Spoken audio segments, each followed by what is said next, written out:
Olá, o meu nome é José Maria Pimentel, sejam muito bem-vindos ao 45 Graus, agora também em vídeo. No episódio de hoje converso sobre sustentabilidade com a Catarina Barreiros, que nos últimos anos se tem dedicado de corpo e alma a esta causa. A Catarina tem formação em arquitetura e começou a trabalhar na área do marketing, até que em 2018 decidiu começar a falar sobre sustentabilidade na sua página de Instagram. A página foi crescendo e hoje já tem mais de 100 mil seguidores. Pelo caminho, a Catarina lançou, juntamente com o marido, a loja do Zero e também o podcast do Zero e ainda um evento anual na cidade de Lisboa chamado Cidade do, adivinharam, Zero. Além disso, lançou também a Norm, uma marca de roupa interior menstrual totalmente reutilizável e sustentável.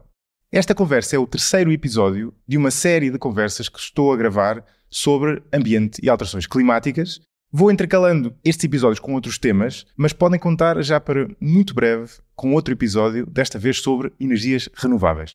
Voltando à Catarina, nesta conversa discutimos a sustentabilidade nas suas várias vertentes, desde os comportamentos individuais à ação coletiva.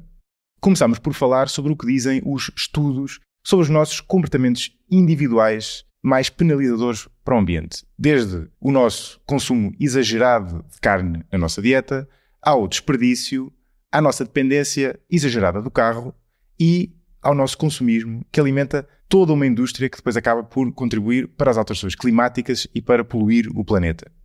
Falámos também dos aspectos sociais e culturais que tornam muitas vezes difícil alterarmos determinados hábitos enraizados, como os hábitos alimentares ou até os hábitos de consumo. Sendo que a ação individual é importante, mas a verdade é que dificilmente haverá alterações a sério se não houver uma intervenção cívica e política. E por isso perguntei também à Catarina qual é que ela acha que deve ser a nossa conduta enquanto cidadãos, enquanto intervenientes no espaço público, e perguntei-lhe também o que é que ela acha de alguns atores que têm intervindo nesta área, como associações ambientalistas, os políticos e, claro, também as próprias empresas. Foi uma excelente conversa com a Catarina, acho que vão gostar muito deste primeiro episódio em vídeo. Antes disso, deixem-me só agradecer, como sempre, aos novos mecenas do 45 Graus. São eles o Nuno Ferreira, a Susana Quadros, a Rita Varandas, a Ana Rita Faria, o André Manuel Dias, o Emanuel Furtado, a Sabrina Bacanti e, finalmente, o Miguel Domingos. Muito obrigado a todos por apoiarem o 45 Graus e agora deixo-vos com a Catarina Barreiros. Até à próxima.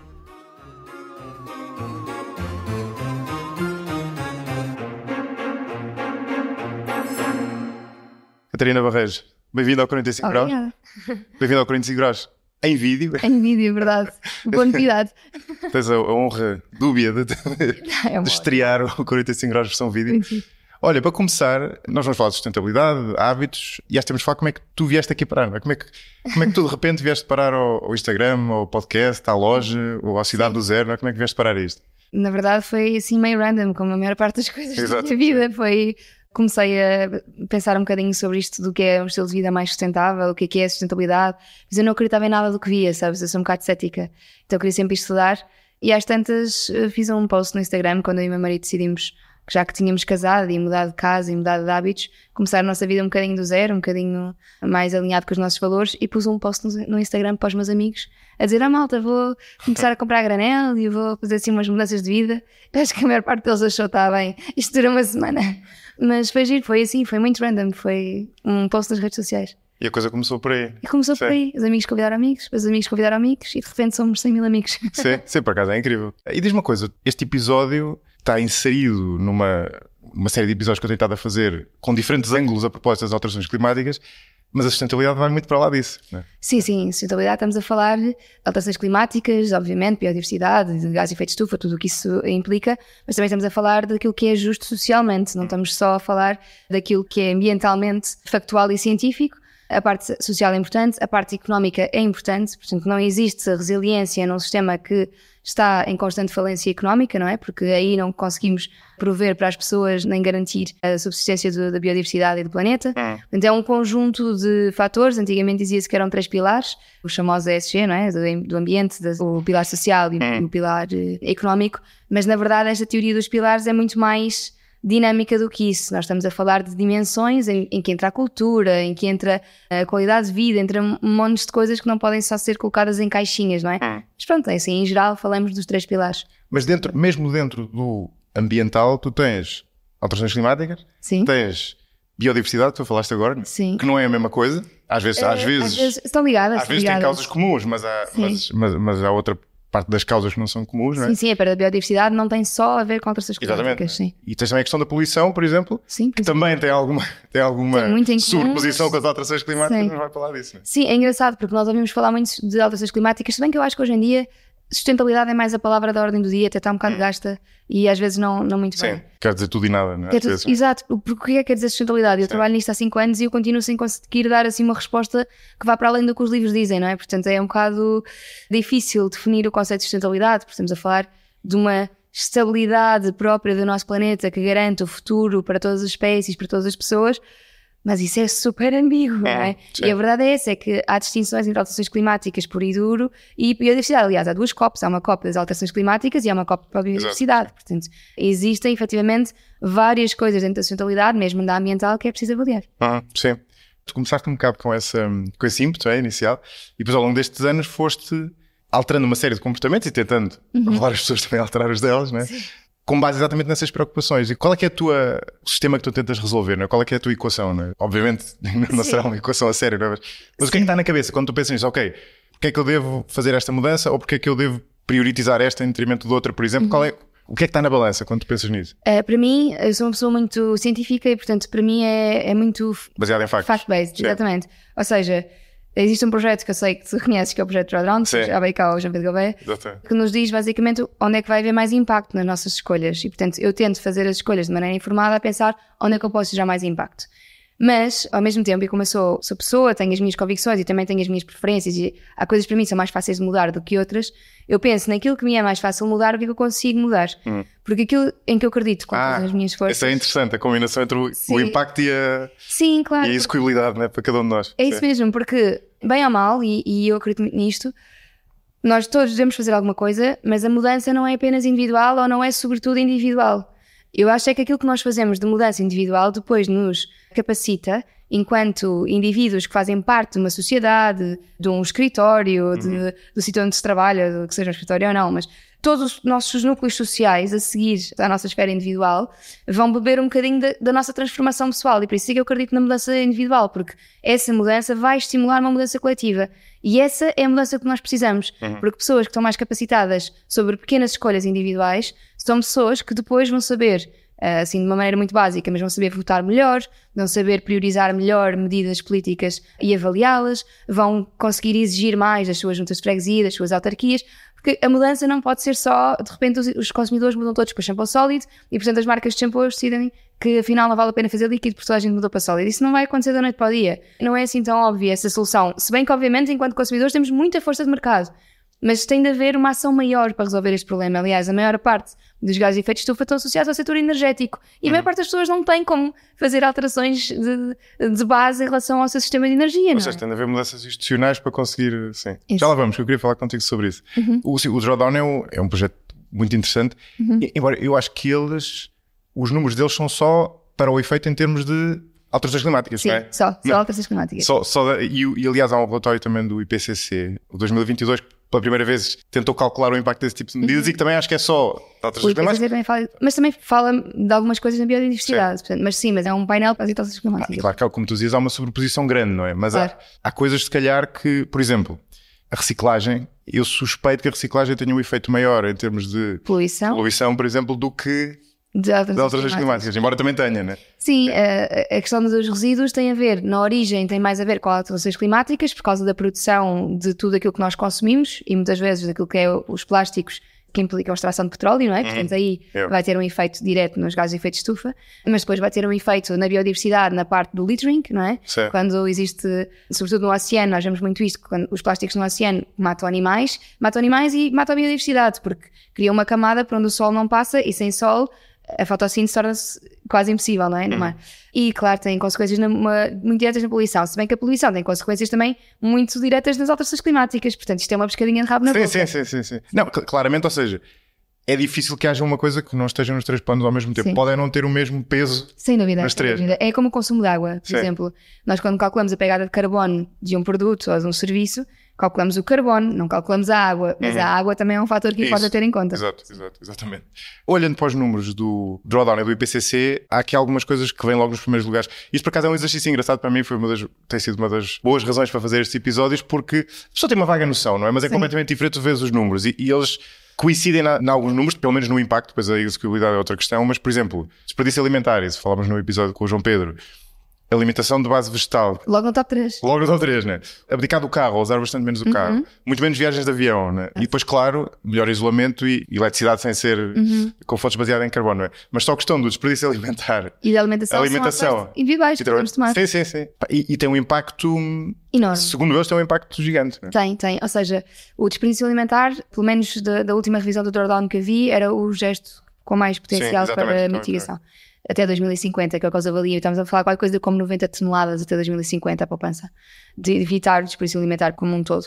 E é muito engraçado, porque nós às vezes pensamos no desperdício alimentar e pensamos que ele não é feito nas nossas casas, porque as grandes superfícies é que têm, e é mesmo interessante. Eu agora vi ontem, na verdade, um post do Parlamento Europeu que realizava um estudo que dizia que na Europa metade está nas nossas casas, e o Perda também em Portugal já tinha analisado isto, metade do desperdício alimentar está nas nossas casas, e o resto está uma parte mais pequena no retalho, portanto no norte global, está uma parte mais pequena no retalho, porque entretanto o retalho se modernizou, consegue melhores refrigerações, consegue tudo isso. O retalho, desculpa, estás a falar do supermercado? Supermercado, sim, retalho alimentar. A indústria da transformação também perde uma percentagem, a produção também perde uma percentagem pequena, mas os consumidores, no chamado norte global, têm uma responsabilidade muito superior do que no sul global, porque no sul global as pessoas são geralmente, tendencialmente, mais pobres, e até se fala em perdas e não em desperdício, porque são perdas na produção e na cadeia de abastecimento, porque se não há um frigorífico para se guardar leite, o leite estraga-se antes de chegar ao consumidor. Exato, sim, o João Pedro falou nisso, salvo erro, né? E quanto para nós é mais o... No fundo é tu deixar as coisas a poder ser no frigorífico, não é? Ou na despensa. Sim, ou não usares todas as partes dos alimentos. Imagina, tu comes uma banana e deitas fora a casca, certo? A casca é comestível. Podes fazer um estofadinho com a casca, fica delicioso. Sim. Ou a maior parte das pessoas, quando faz brócolos, não usa o talo dos brócolos. Quer dizer, mesmo que se ponha numa base de uma sopa, ele dá para ser comido. A sério, não usa o talo? Muitas pessoas não usam o talo dos brócolos. Sei que é fibroso, tem esta fama de... Mas sim, há assim coisas, ou por exemplo, corta-se o alho francês. Há imensa gente que descarta as partes verdes do alho francês. A parte de cima e só usa a parte mais branca. Tanto que às vezes no supermercado existe logo nas cuvetes a parte branca. Ou seja, qual era o número? Um terço? Em nossa casa é cerca de metade. Metade? Sim, no norte global, na Europa. Portanto, sim, na Europa. Se estivermos a falar mundialmente, é um terço a responsabilidade do consumidor. E isso é interessante. E é entre esses desperdícios que tu fazes logo à cabeça, de partes não aproveitas, e depois o resto que tu deixas estragar. E os restos que não se comem, porque entretanto passou e não se congelaram. É muito engraçado. Ou o pão, por exemplo, é dos alimentos mais desperdiçados. Sim, o pão é ultra desperdiçado. É ultra desperdiçado e faz um bocado de impressão, porque é dos alimentos mais fáceis de congelar. É literalmente pegares no pão e enfiares num congelador e depois quando tiras, se fizeres no micro-ondas com um copo de água, ele fica igual a como estava. Portanto, é um bocado diferente. Sim. E tu achas, por acaso foi uma coisa que eu falei com o João Pedro, mas muito ao de leve, que eu acho que a grande incógnita aqui é em quão execuível é ter estes ganhos. Ou seja, o diagnóstico poderá ser questionado, obviamente, não é? Mas parece-me relativamente sólido. Aqui a questão é, quanto disto é que tu consegues evitar? Eu diria que deve haver um início da curva que é muito a pique, porque as pessoas estão a fazer as coisas tão mal. Não custa nada, não é? Certo. Mas onde é que tu achas que, desta metade, né, destes 50%, onde é que tu achas que a coisa depois começa a ser difícil? Porque ninguém consegue ser perfeito. Vais sempre deixar as coisas estragar, não há hipótese, não é? Claro. Eu acho que isto tem muito a ver com os nossos padrões de trabalho do século XXI. E isto é uma coisa que eu tenho vindo a perceber. Parece-me que as pessoas que mais desperdiçam são aquelas que passam menos tempo em casa. Têm menos tempo para preparar refeições. Certo. Têm menos tempo para pensar nisso, percebes? Imagina, quem trabalha em casa se calhar desperdiça menos. Porque está mais visível as coisas que estão à frente. E aqui tu, obviamente, quem trabalha em casa, há todo um espectro de trabalhos que, com mais e menos exigentes, com mais carga horária e com menos carga horária. Se calhar quem trabalha em call service em casa não tem sequer energia para pensar nisso depois. Mas acho que isto tem a ver com os nossos ritmos cotidianos. Porque se eu pensar na minha avó, na vida que ela levava, e a minha avó já trabalhava, portanto não é que seja o protótipo de uma mulher do antigamente. Sim. Trabalhava e cuidava da casa ainda exclusivamente ela, e ela não desperdiçava comida. E quando digo que ela não desperdiçava comida, eu acho que a minha avó se calhar fazia um caixote de lixo por mês, de lixo orgânico. E ainda hoje em dia. Porque havia uma cultura de estar em casa, de ter essa atenção em casa, e havia muito menos coisas aliciantes a fazer depois. Sei lá, a mim apetece-me a seguir ao meu trabalho, ainda estar um bocadinho com os meus amigos, ou ainda ir a alguma exposição, ou ainda fazer alguma coisa. E eu acho que isso é muito bom, obviamente, alimenta-nos também muito o cérebro, mas temos de abrandar um bocadinho os nossos ritmos de consumo, porque senão é um bocado difícil. E tu não achas que tem a ver também com o facto de nós hoje em dia temos acesso a uma oferta muito mais diversificada? Ou seja, para a tua avó ouviu, ela provavelmente a dieta dela fazia-se em torno de 10 ou 20 ingredientes, não é? Exato. Isto é quase uma coisa de matemática, não é? Quanto mais tu enches a tua despensa e o teu frigorífico de coisas diferentes, mais difícil é tu conseguires consumi-las todas dentro do prazo, não é? Isso é mesmo interessante, sabes? Porque eu estava no outro dia a falar com uma amiga minha sobre uma coisa que não, é fazer um paralelismo com o consumo de moda. Quando eu limpei o meu armário, eu tinha 8 portas de armário e vendi praticamente tudo quando decidi mudar um bocado a minha vida. E eu era completamente viciada em fast fashion e em moda, e meu marido até gozava, dizia que eu devia ter ações em Inditex para compensar o que lá gastava.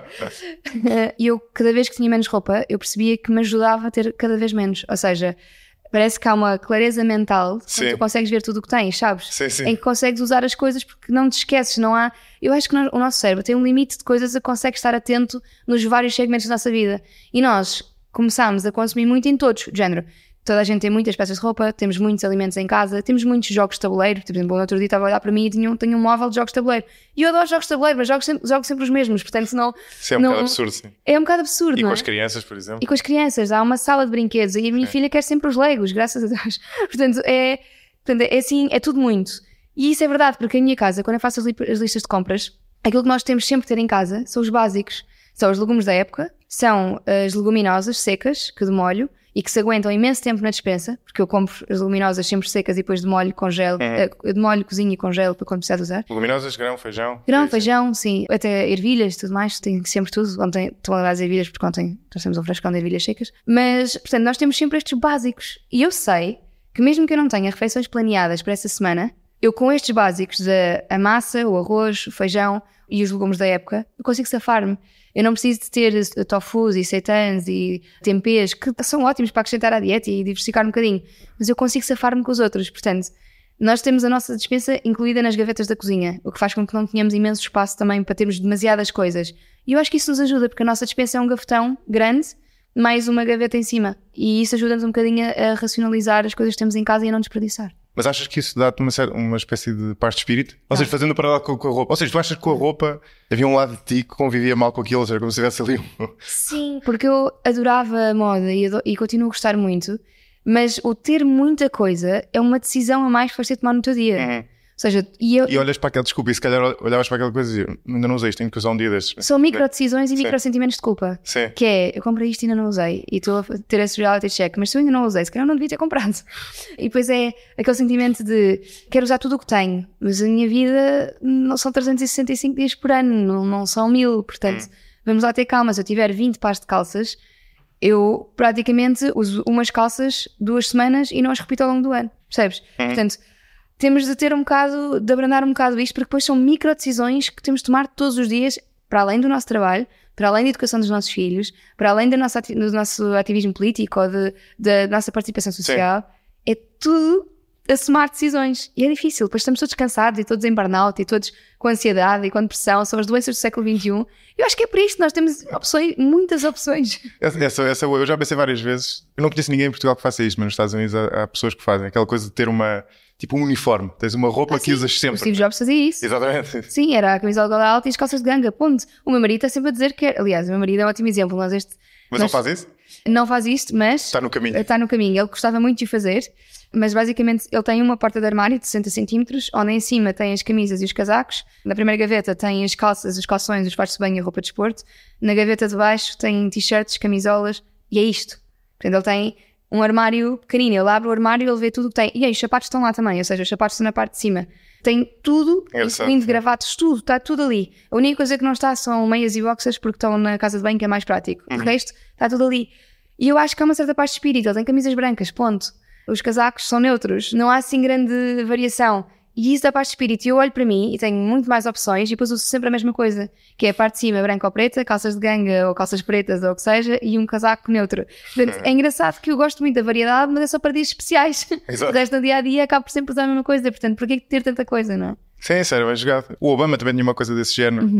Há imensa gente, CEOs de empresas. Os fatos, sim. CEOs de grandes empresas, sobretudo na América do Norte, têm muito esta filosofia, porque lá está, têm que tomar tantas decisões tão importantes que não querem que essa seja mais uma no seu dia. Pronto, para mim isso é um bocadinho too much, porque eu gosto da expressão que a moda Exato, também pois traz. é isso.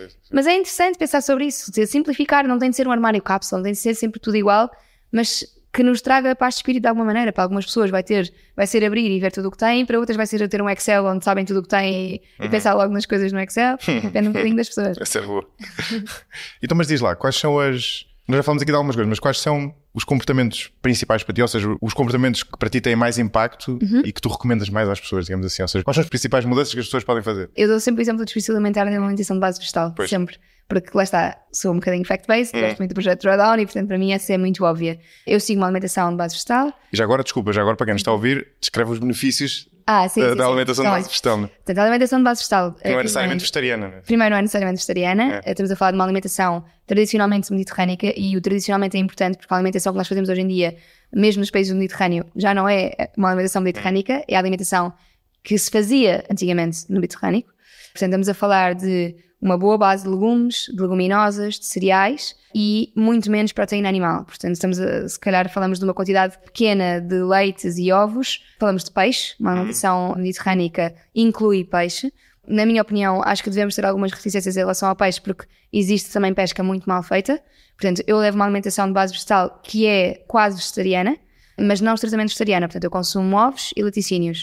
E por uma questão de não conseguir reduzir essas duas coisas, se bem que ovos, imagina, nós somos 3 lá em casa, uma caixa de 6 ovos dá-nos bem para 2 semanas, porque para nós é quando não conseguimos fazer nada, não temos nada à mão, fazemos uns ovos mexidos ou fazer um bolo ou o que seja. Portanto, não é exagerado.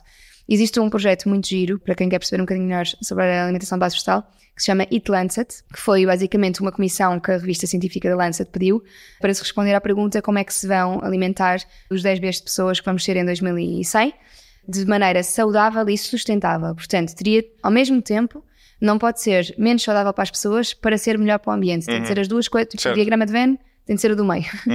E isto, eu acho que este para mim foi um estudo bem feito, foi buscar muito bons especialistas na área da alimentação e da sustentabilidade e chegaram à conclusão que a dieta mais saudável e mais sustentável seria a mediterrânica, com muito menos carnes vermelhas. E quando estamos a falar de menos, o intake de proteína de carnes vermelhas por dia é menos de 30 calorias de proteína de carnes vermelhas. Portanto, é mesmo muito pouca carne vermelha. Isso é muito pouco, de facto. É mesmo muito pouco, é como um bifinho por semana. Sim, ou menos. É menos. Na verdade é um bocadinho menos. Sim. Sim, 300, sim, é um bocadinho menos. Depende 300 ou 400, não é? Gramas no geral, não de proteína. Pronto, mas é quase tudo proteína. Desculpa. Não, gramas de proteína. Portanto, são 30 gramas de proteína, o que significa que são... 30 gramas de proteína, ok. Eu acho que é 30 gramas de proteína ou é 30 calorias de proteína. Tem de ir a ver, mas isto está disponível na internet, portanto está lá. Na melhor das hipóteses, uma vez por semana. Na melhor das hipóteses, uma vez por semana, acho que a média deve ser um bocadinho menos do que isso. Se bem que depois é preciso nós analisarmos estes estudos e fazermos um bocadinho um contexto, porque existe produção de gado bovino bem feito. Aquilo que se está a fazer nestes estudos, e é importante sempre nós levarmos estes estudos como que são médias estatísticas. Portanto, é daquilo que se faz no mundo. Se há um senhor ao nosso lado que faz criação de bovino em montado, em regime de agrofloresta ou regenerativo, ou a produção regenerativa, em que as vacas têm 2 hectares de pastagem, estamos a falar de números diferentes, obviamente. Mas estamos a falar, de números diferentes em que sentido? Porque esse também é muito menos eficiente. É menos eficiente, mas é exatamente isso que se diz. Comparado com aquele campo para vegetais, né, ou leguminosos. Mas a nível de emissões de gás de efeito de estufa e de regeneração é melhor. Ou seja, o que é que idealmente estaríamos a fazer? Estaríamos a produzir mundialmente menos carne vermelha e produzir melhor.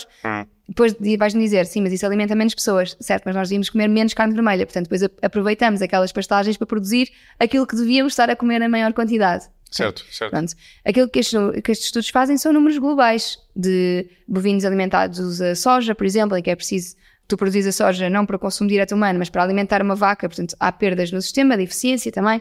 Portanto, isto é preciso entender. Pronto, e estes estudos também que devemos também apostar no peixe como na parte dos alimentos animais, que não são a maior parte, incorporar o peixe como proteína animal prioritária. Pronto, eu tento seguir isto, sendo que incorporo muito menos peixe na minha dieta, porque é muito complicado hoje em dia garantir que o peixe que estamos a comer vem de pesca responsável, garantir que não estamos a sobrepescar as espécies de sempre da pescada, da sardinha, que estão em sobreconsumo, ou o bacalhau, que nem sequer é da nossa costa, que é a espécie que mais consumimos. Portanto, aquilo que eu faço é, se eu for, por exemplo, fui aos Açores, comi veja, que é um peixe local, pescado por pescadores locais. E aí eu abro todas as exceções do mundo. Quero é ter certeza daquilo que estou a comer, até porque gosto de comer vegetariano, não custa nada, e faço essa alimentação. Porque é de facto a dieta com menos impacto carbónico que existe, é a dieta vegetariana. Sim. E se virmos o gráfico em comparação com a carne vermelha mesmo, a diferença é exponencial.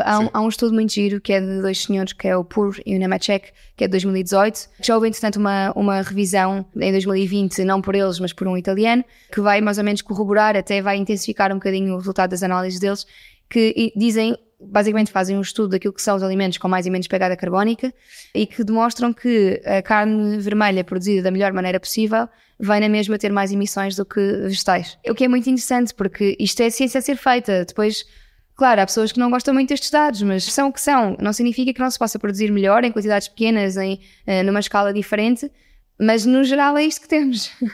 Sim. E faz mais coisas, não é? Faço. Para além do desperdício Sim, a alimentação mais saudável e desperdício alimentar para mim são muito, muito importantes. Outras coisas que faço, vais ter uma informação estreia, de primeira mão. Nós deixámos de ter carro e decidimos viver sem carro. Esta foi uma decisão recente. Nós tínhamos um carro elétrico que era emprestado por uma marca e a parceria terminou e nós decidimos, então era uma ótima oportunidade para vivermos sem carro. Porque tínhamos acabado de vender o nosso último carro 3 semanas antes do fecho da parceria, portanto foi assim. E eu penso, as coisas vêm, nós temos 2 hipóteses, não é? Ou ficamos chateados e tentamos resolver à pressa e não vai ser a melhor decisão, ou vamos tirar o melhor do que isto nos dá. E a verdade é que nós somos muito privilegiados porque nós já fazíamos a maior parte da nossa vida a pé, de bicicleta e transportes públicos. Pois, provavelmente vocês não passaram a usar menos carro no sentido de... Sim, nós usávamos muito pouco o carro. Usávamos o carro para fins de semana, usávamos o carro para, às vezes, preguiça, muito honestamente. Se eu tivesse vir aqui ao podcast, em vez de utilizar uma mobilidade partilhada, se calhar trazia o carro só por uma questão de conveniência. Claro. Mas a verdade é que a mobilidade partilhada tem vantagens, porque o mesmo carro, em vez de estar parado durante 12 horas ou durante 8 horas, isto é muito engraçado, nós usamos o carro, a maior parte das pessoas usa o carro para ir para o trabalho, fica estacionado durante as 8 horas de trabalho, depois vai para casa e depois fica estacionado durante as 12 horas da noite. Portanto, o carro tem muito pouca utilização. Sim. Na mobilidade partilhada, um carro serve a várias pessoas e isso ajuda-nos a diminuir a poluição das cidades, melhorar a qualidade de vida e, obviamente, tem menos emissões também associadas. Sobretudo porque eu só utilizo mobilidade partilhada elétrica, o que é também um benefício. Portanto, decidimos deixar mesmo usar o carro, comprámos uma bicicleta de carga porque as nossas grandes dificuldades é a nossa cadela, que é enorme e que vem connosco todo lado. Temos também uma filha, embora a nossa filha já sabe andar de bicicleta, está a fazer as compras do mês, aquelas maiores. Se nós mandarmos vir online, vem sempre tudo cheio de sacos e tudo cheio, e nós preferimos ir aos sítios e comprar, e isso a bicicleta de carga dá jeito. Ou sempre que precisamente no outro dia precisávamos de ir buscar um espelho que comprámos em segunda mão. Uma bicicleta de carga dá jeito, em vez do carro, que é um espelho grande. Portanto, tentamos fazer assim, agora vamos viver só com bicicleta, a pé, transportes públicos. Desde que isto aconteceu, já para aí há quase um mês que tiramos o passe e de facto funciona super bem. E até ir a concertos, em que acaba o concerto à 1 da manhã, e nós antes nunca na vida viríamos de metro à 1 da manhã e agora vimos e é ótimo, estamos os dois a conversar, não estão a conduzir, é muito interessante. A nossa filha adora, passa a vida no metro, adora andar de comboio. Os miúdos adoram, sim. Adora. E fica fascinada com coisas que eu acho mesmo que é engraçado. No Campo Grande o metro vem para cima da rua e os olhos dela... tipo magia, né? É mesmo muito engraçado.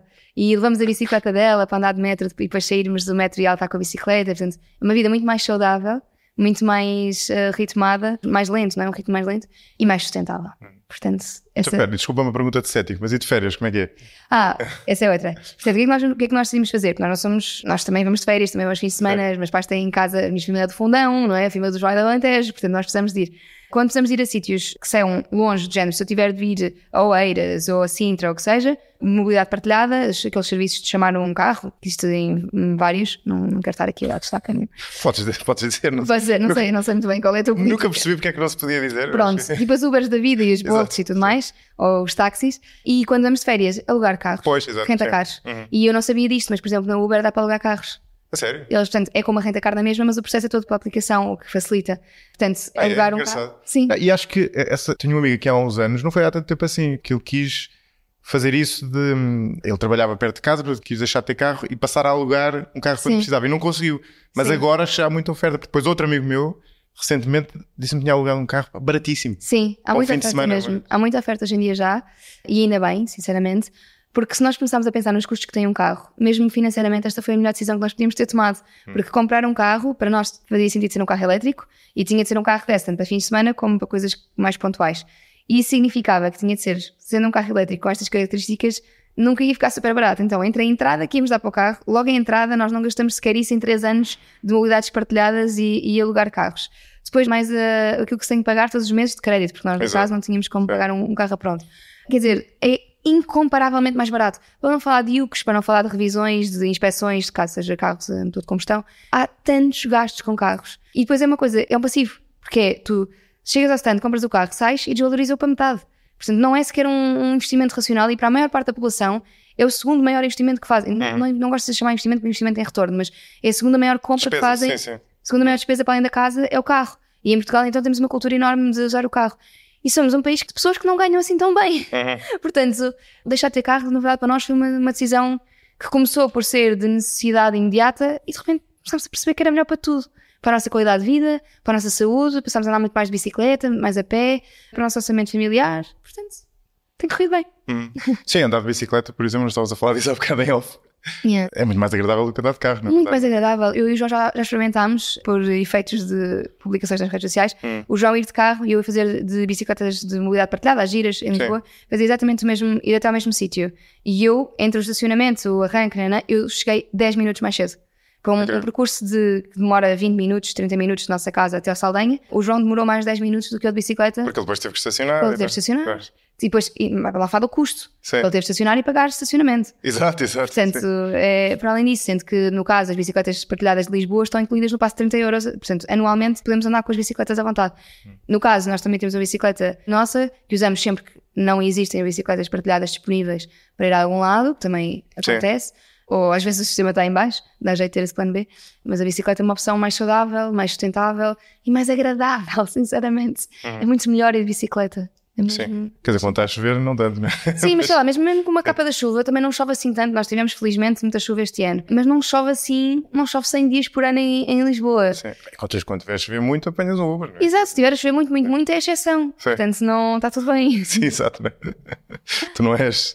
Sim, além disso nós não nos dissolvemos com a chuva. Essa é outra, que às vezes parece que nós ficamos à chuva e é tipo ácido cítrico, ou não é cítrico, não sei como é que se chama aquele ácido que corrói as pessoas. Sim. Mas nós conseguimos apanhar a chuva sem nos dissolvermos, portanto está tudo certo. A nossa filha, por exemplo, adora andar tipo na chuva assim com a boca de fora a apanhar a chuva na cara, adora.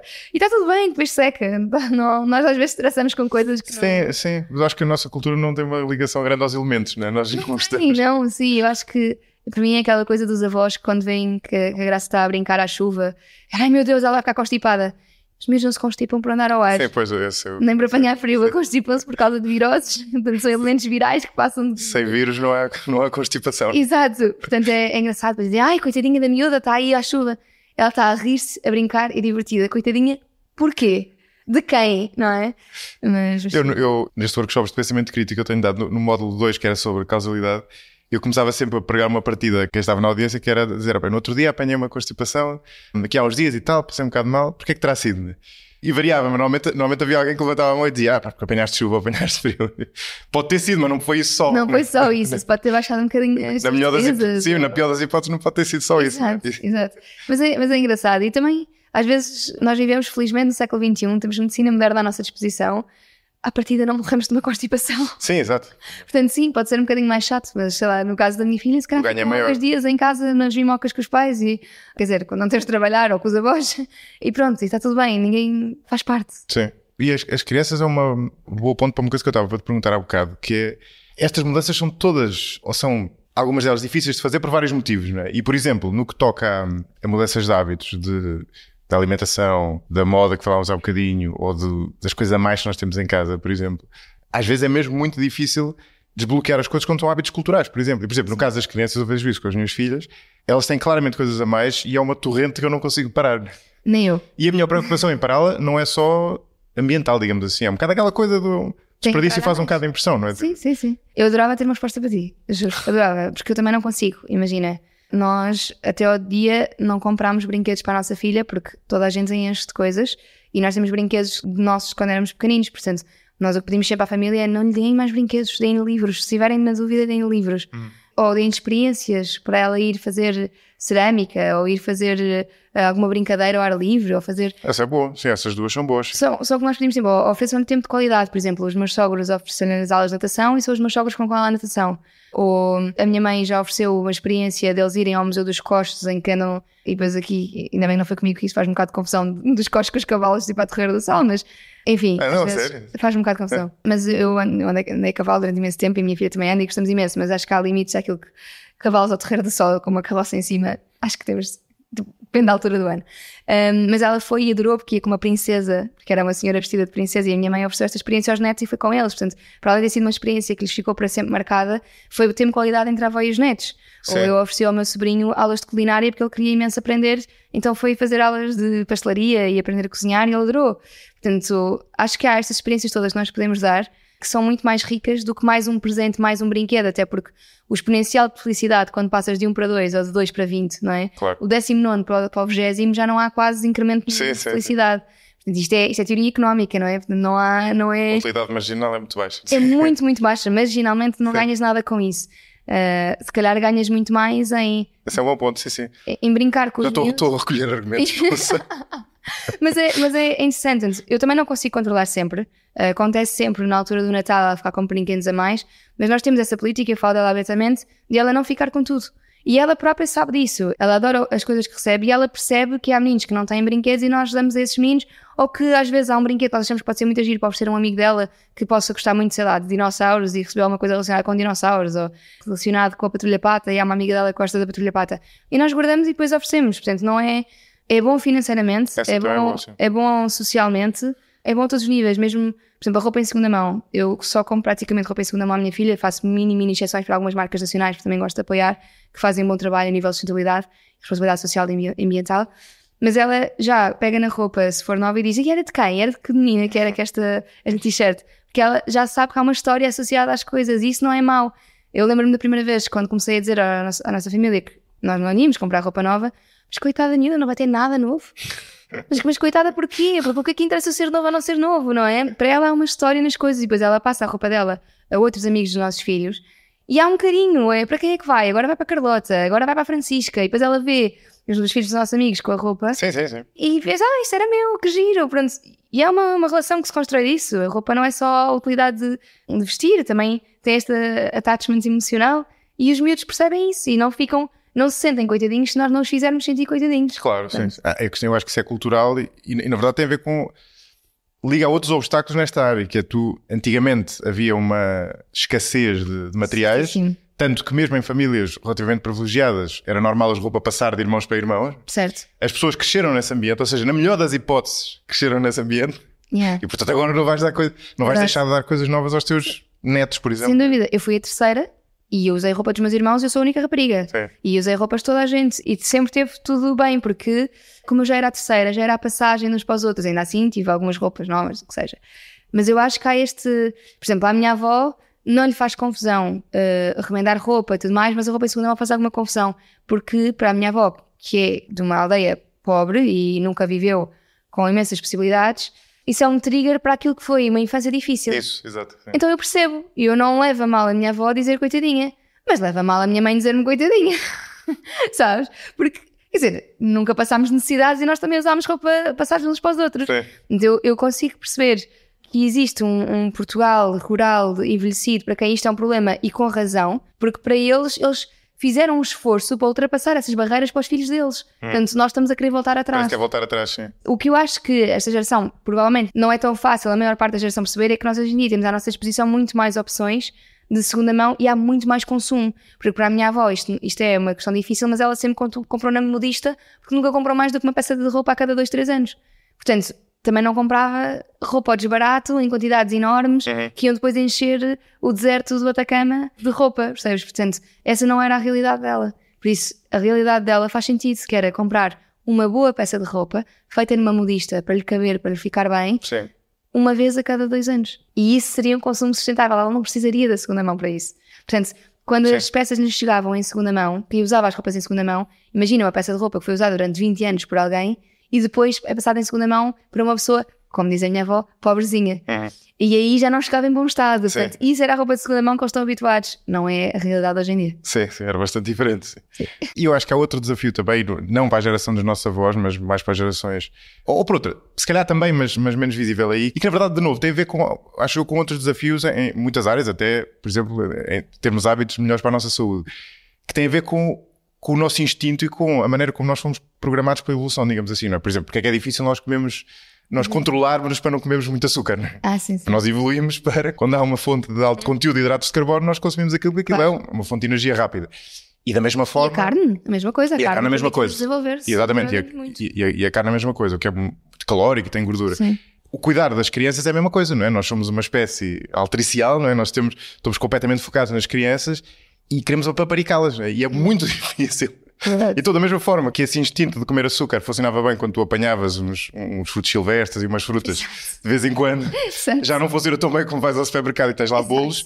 Este instinto de cuidar das crianças funcionava bem quando era protegê-las de facto. Quando de repente entras numa loja e entras na Zara, sei lá, e tens uma roupa tão gira e tal, é quase irresistível tu comprares aquilo, não é? Sim, é engraçado isso, porque é mesmo uma questão de evolução, mas ao mesmo tempo nós deixámos de viver em comunidade. Portanto, eu acho que nós entramos meio em curto-circuito, porque ao mesmo tempo que continuamos a ter este instinto de proteger as nossas crianças e dar o melhor que conseguimos, deixámos de ter à nossa volta, a maior parte das pessoas, a comunidade de apoio, que é It Takes a Village to Raise a Child, não é?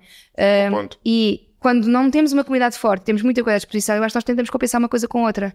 Do género, não temos os avós perto, mas vou-lhe comprar mais uma peça para ela se sentir. Tentamos dar amor. E os avós também. E os avós. E os avós a mesma coisa, não é? Há muitos avós que veem os netos, se calhar uma vez por mês, e quando vêm dão um presente. Porque não vêm sempre, não é? Portanto, há esta ligação, quero que tu te lembres de mim, quero que tu saibas que és cuidado, que és amado. E eu percebo porquê, está nos nossos instintos. E tu tirares-lhes isso é quase eles interpretam aquilo quase como uma insensibilidade, não é? E eu percebo porquê. Sim. Porque imagina, aqueles avós não estão tão presentes na vida dos netos e não querem duplicar o amor que lhes dão no momento em que estão. E para eles, o oferecer é uma forma de cuidar, não é? E é difícil de contrapor isto, porque nós precisávamos de viver mais perto uns dos outros e criar crianças em comunidade para isto não ser um lixo. Eu acho mesmo que se voltássemos um bocadinho a viver todos mais em famílias, em comunidades, não necessariamente famílias diretas, mas às vezes há comunidades que se criam, que são comunidades de apoio, redes de apoio para as crianças, que de repente nós queremos passar mais tempo a estar uns com os outros e a ver as nossas crianças crescer umas com as outras e estarmos em comunidade do que propriamente no centro comercial ou sábado à tarde ou domingo à tarde. Eu nunca tinha pensado Isso é um ponto engraçado, por acaso. Nunca tinha pensado... É uma questão social, não é? Sim, mas eu nunca tinha pensado que essa questão da comunidade podia ter implicações para o nosso consumismo. Eu acho que tem. É interessante. Há alguns sociólogos que concordam, mas não acho que seja algo super consensual. Mas pensa assim, se tu estiveres em casa e tiver um dia de chuva e estás com as tuas filhas em casa ao fim de semana, o que é que pensas fazer? Se calhar ir ao cinema, que é num centro comercial, tipicamente, onde vais comprar pipocas, onde se calhar ainda passas por alguma loja e vês alguma coisa gira. Agora, se tiveres o fim de semana e tens um almoço combinado com os teus amigos em tua casa, ficam todos lá em casa a conviver Claro que também há um consumo, claro que também compram coisas para se alimentar e tudo mais, mas os miúdos estão a brincar com os brinquedos uns dos outros, portanto há partilha de brinquedos, volta e meia se calhar há um que leva um brinquedo para casa e a tua filha fica com outro de outro miúdo e convivemos mais e consumimos menos, não é? Sim, é um ponto. Se calhar há uma falácia aqui qualquer por trás. Has de depois pensar. Não, há de haver aí, vem causas conflituantes, mas é interessante isso, faz algum sentido. Pelo menos eu sinto isso, sinto cada vez que estou mais perto dos meus amigos e faço mesmo um esforço por isso, porque eu tendencialmente sou consumista. É uma coisa que eu tento muito batalhar em mim, mas tendencialmente sou. E tento sempre ter os fins de semana ocupados com atividades de amigos. Sim, para controlar o instinto. Sim. E não só, porque gosto de estar com eles. Exato. Acho que me acrescenta muito mais do que ir às compras. Sim, claro, exatamente. Sim, é um bocado como deixar de comer doces em barra, não é? Mal comparado, não é? Sim. Normalmente também substituís por uma coisa melhor. Sim. Eu estava a pensar noutra coisa. Por exemplo, no caso da moda, isto é um bocado estereótipo, mas acho que é um estereótipo que não é muito exagerado, não é? E eu acho que fugir ao consumismo do lado da moda é especialmente difícil para as mulheres. Ou seja, para um homem. Muitas opções. E porque também tens uma cultura em torno disso, não é? Se eu mesmo apetecer ter um armário mais curto. Sim. Aliás, tranquilo, há canais de televisão que já fizeram, ou seja, o pivô e a pivô, durante uma semana levaram todos a mesma roupa. E eles só receberam e-mails, isto foi no Reino Unido, se não me engano, eles só receberam e-mails sobre a mulher estar sempre com a mesma roupa. Receberam e-mails? E-mails. Essa é muito boa. E-mails. Portanto, calma, não sei se foi o UK, se foi... Eu mando o link. Sim, eu depois ponho na descrição. Sim. Portanto, é engraçado porque há uma cultura muito... Ou, por exemplo, tu vês as noites de Oscars e afins. É sempre sobre os vestidos delas e as roupas delas, porque eles vão sempre, mal ou bem, vão sempre de fato. Portanto, a variação, se eles usarem mesmo fato durante 20 anos... Se calhar há pessoas que obviamente, porque há fatos e fatos, e há, mesmo os homens hoje em dia já têm muito mais expressão criativa na maneira como se vestem, mas o standard continua a ser, vão com fato preto. O standard, não significa que sejam todos assim. Portanto, elas é que se repetirem um vestido de uma passadeira vermelha para outra, dizem, então, mas repetiu o vestido. E se calhar ele está a usar o mesmo fato há 20 anos. Por acaso, o meu marido tem o mesmo fato desde o dia em que casou e usa para todos os casamentos. E eu, por acaso, também uso muitas vezes as mesmas roupas, o mesmo vestido, porque quero. Mas a maior parte das minhas amigas usa roupas diferentes ou pede-me para ir variando. Para casamentos pede-me vestidos meus e trocamos entre nós. Para não ir sempre com o mesmo vestido. Sim. Que é uma coisa que é muito mais... Ou seja, o que eu quero dizer é, há um lado disto que é externo e nós podemos considerar uma certa injustiça, não é? Quer dizer, ambos os pivôs têm direito a usar a mesma roupa, não é? Isso é evidente. Mas também há um culto, no mundo feminino, digamos assim, há um gosto, como é que eu ia dizer? A roupa é um interesse de muitas mulheres, não é? E por exemplo, da mesma maneira que, sabe, muitos homens vão ao futebol para espairecer, muitas mulheres vão às compras para espairecer, não é? Sim, mas isso tem, obviamente, um contexto histórico, não é? Porque as mulheres, se tu pensares na mulher dos anos 70 ou 60, se calhar, dos 40 aos 60, vá, estavam em casa e tinham de estar bonitas quando o marido chegasse. Portanto, tinham este culto da imagem porque tinham de agradar aos homens, porque a vida das mulheres dependia de agradar aos homens. Ou seja... Não sei se eu percebo isso, eu acho mas, que... mas eu acho que isso é muito mais peer-to-peer. Hoje em dia é muito mais... Mas tem um contexto histórico, eu acho. Acho que não podemos... Ou seja, não estou a valorizar esse contexto, como é lógico. Porque temos chegado até aqui, não é? Porque eu não acho que as mulheres gostem mais de se sentir bonitas do que os homens por uma questão de biologia. Acho que isso não está no nosso ADN. Garantidamente as mulheres das cavernas, os homens das cavernas... Acho que não deviam ter grande diferença, porque agora podemos ter um sentido estético às vezes mais apurado, isso pode ser verdade, mas existem muitos artistas homens e adicionalmente, se tu pensares em 10 artistas que tenham à cabeça, a menos que penses na Frida Kahlo, não te vem mais nenhuma mulher à cabeça, provavelmente. Artistas plásticos. Artistas muito conhecidos do antigamente, portanto, não é que possamos dizer que o sentido estético é mais apurado nas mulheres do que nos homens, porque pelo menos nós valorizamos mais o sentido estético apurado dos homens enquanto artistas. Porque a nossa sociedade... Eu acho que tinha isso a ver com outro tipo de injustiças, não é? Mas... Sim, ou seja... Se fores dizer, mas as mulheres são mais sensíveis à estética, então porquê é que nunca foram valorizadas pelo sentido que deram à estética? Anyway, ou seja, mesmo que seja 100% cultural, né? E, por exemplo, o gosto dos homens pelo futebol, precisamos admitir que é 100% cultural. Eu estou a dizer isto... É cultural, eu também acho que é cultural. Eu não vou ao futebol hoje em dia, portanto não... Sim, o meu marido também não, mas... Fujo desse estereótipo. Sim. Mas claramente, se eu dissesse a muitos homens, sei lá, olha, vocês, por exemplo, se eu disser a alguns amigos meus, o futebol aquilo é um mundo...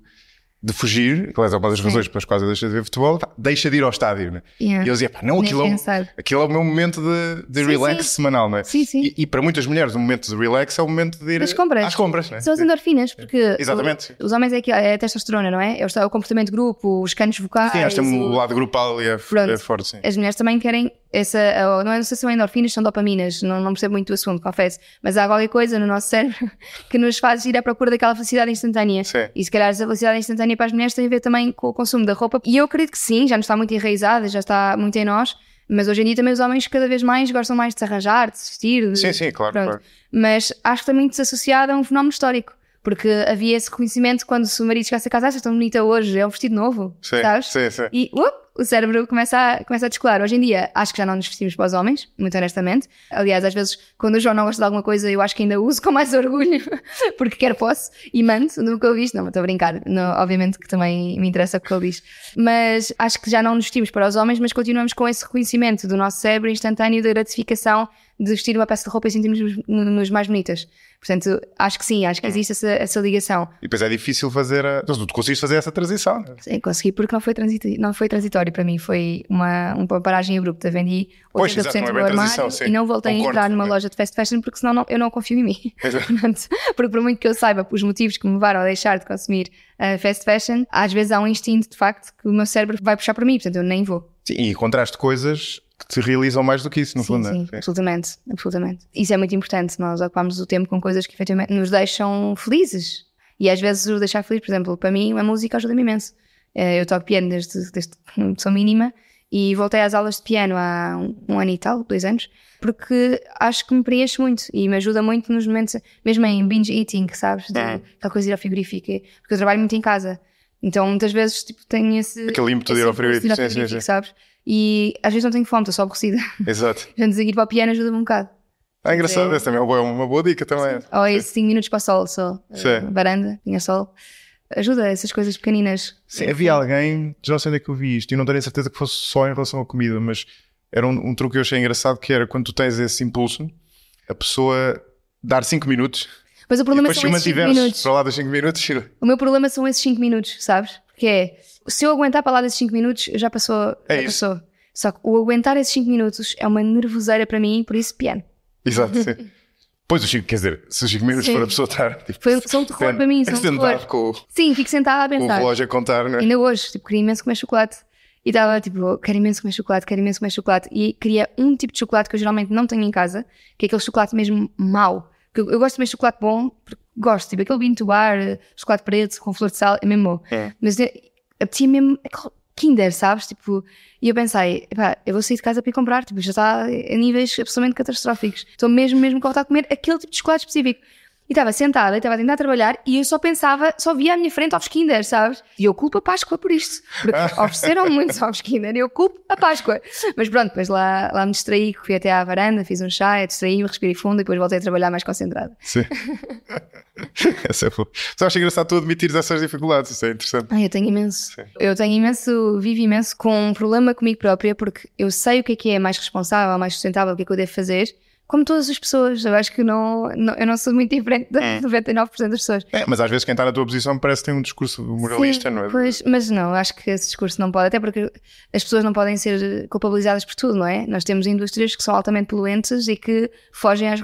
A indústria da aviação não paga impostos sobre o querosene. Está isenta, percebes? Tipo, portanto, não vou culpar alguém... Querosene que é o combustível.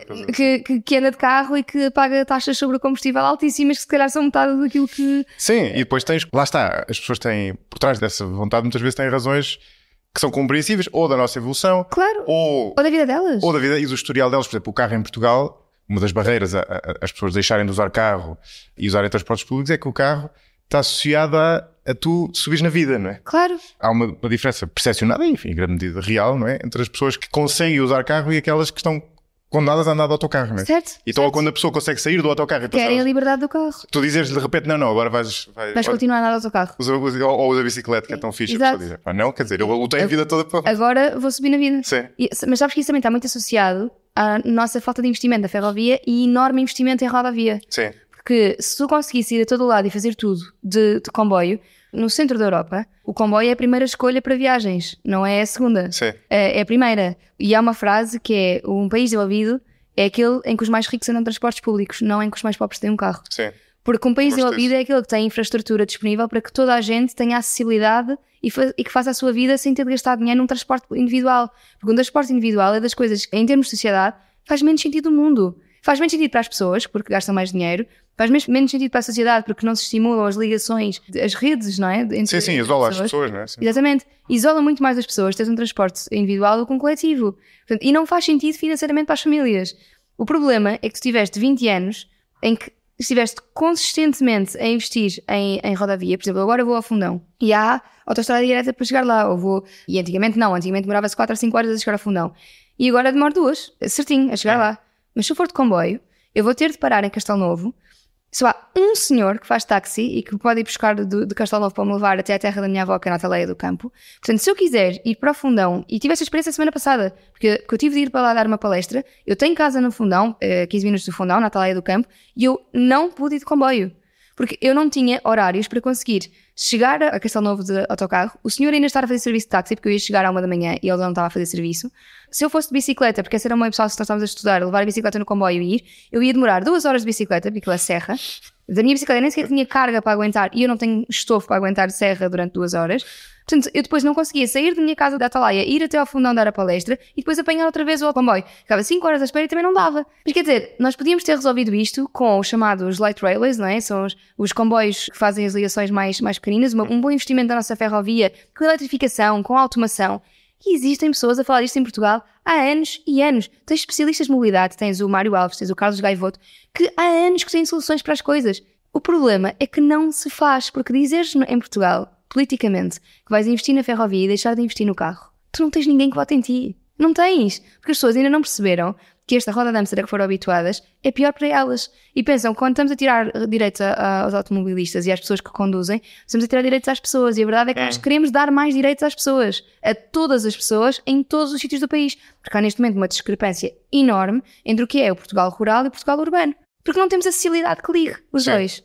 Portanto, se não temos acessibilidade para ligar os dois, como é que vamos desenvolver o interior do país? Como é que não vai haver desertificação? Como é que vai haver coesão territorial? Tens mais gente no urbano, portanto, eleitoralmente é difícil fazer É muito difícil fazer isto. E tens muita gente no urbano e muita gente a querer sair dos meios rurais e ir para a cidade porque querem subir na vida. Isso, querem isso. Quando nós devíamos era estar a ter políticas de coesão territorial que nos permitam viver bem em qualquer zona do nosso país. E esse é que eu acho que a sustentabilidade pode resolver, porque não é só uma questão de ambiente.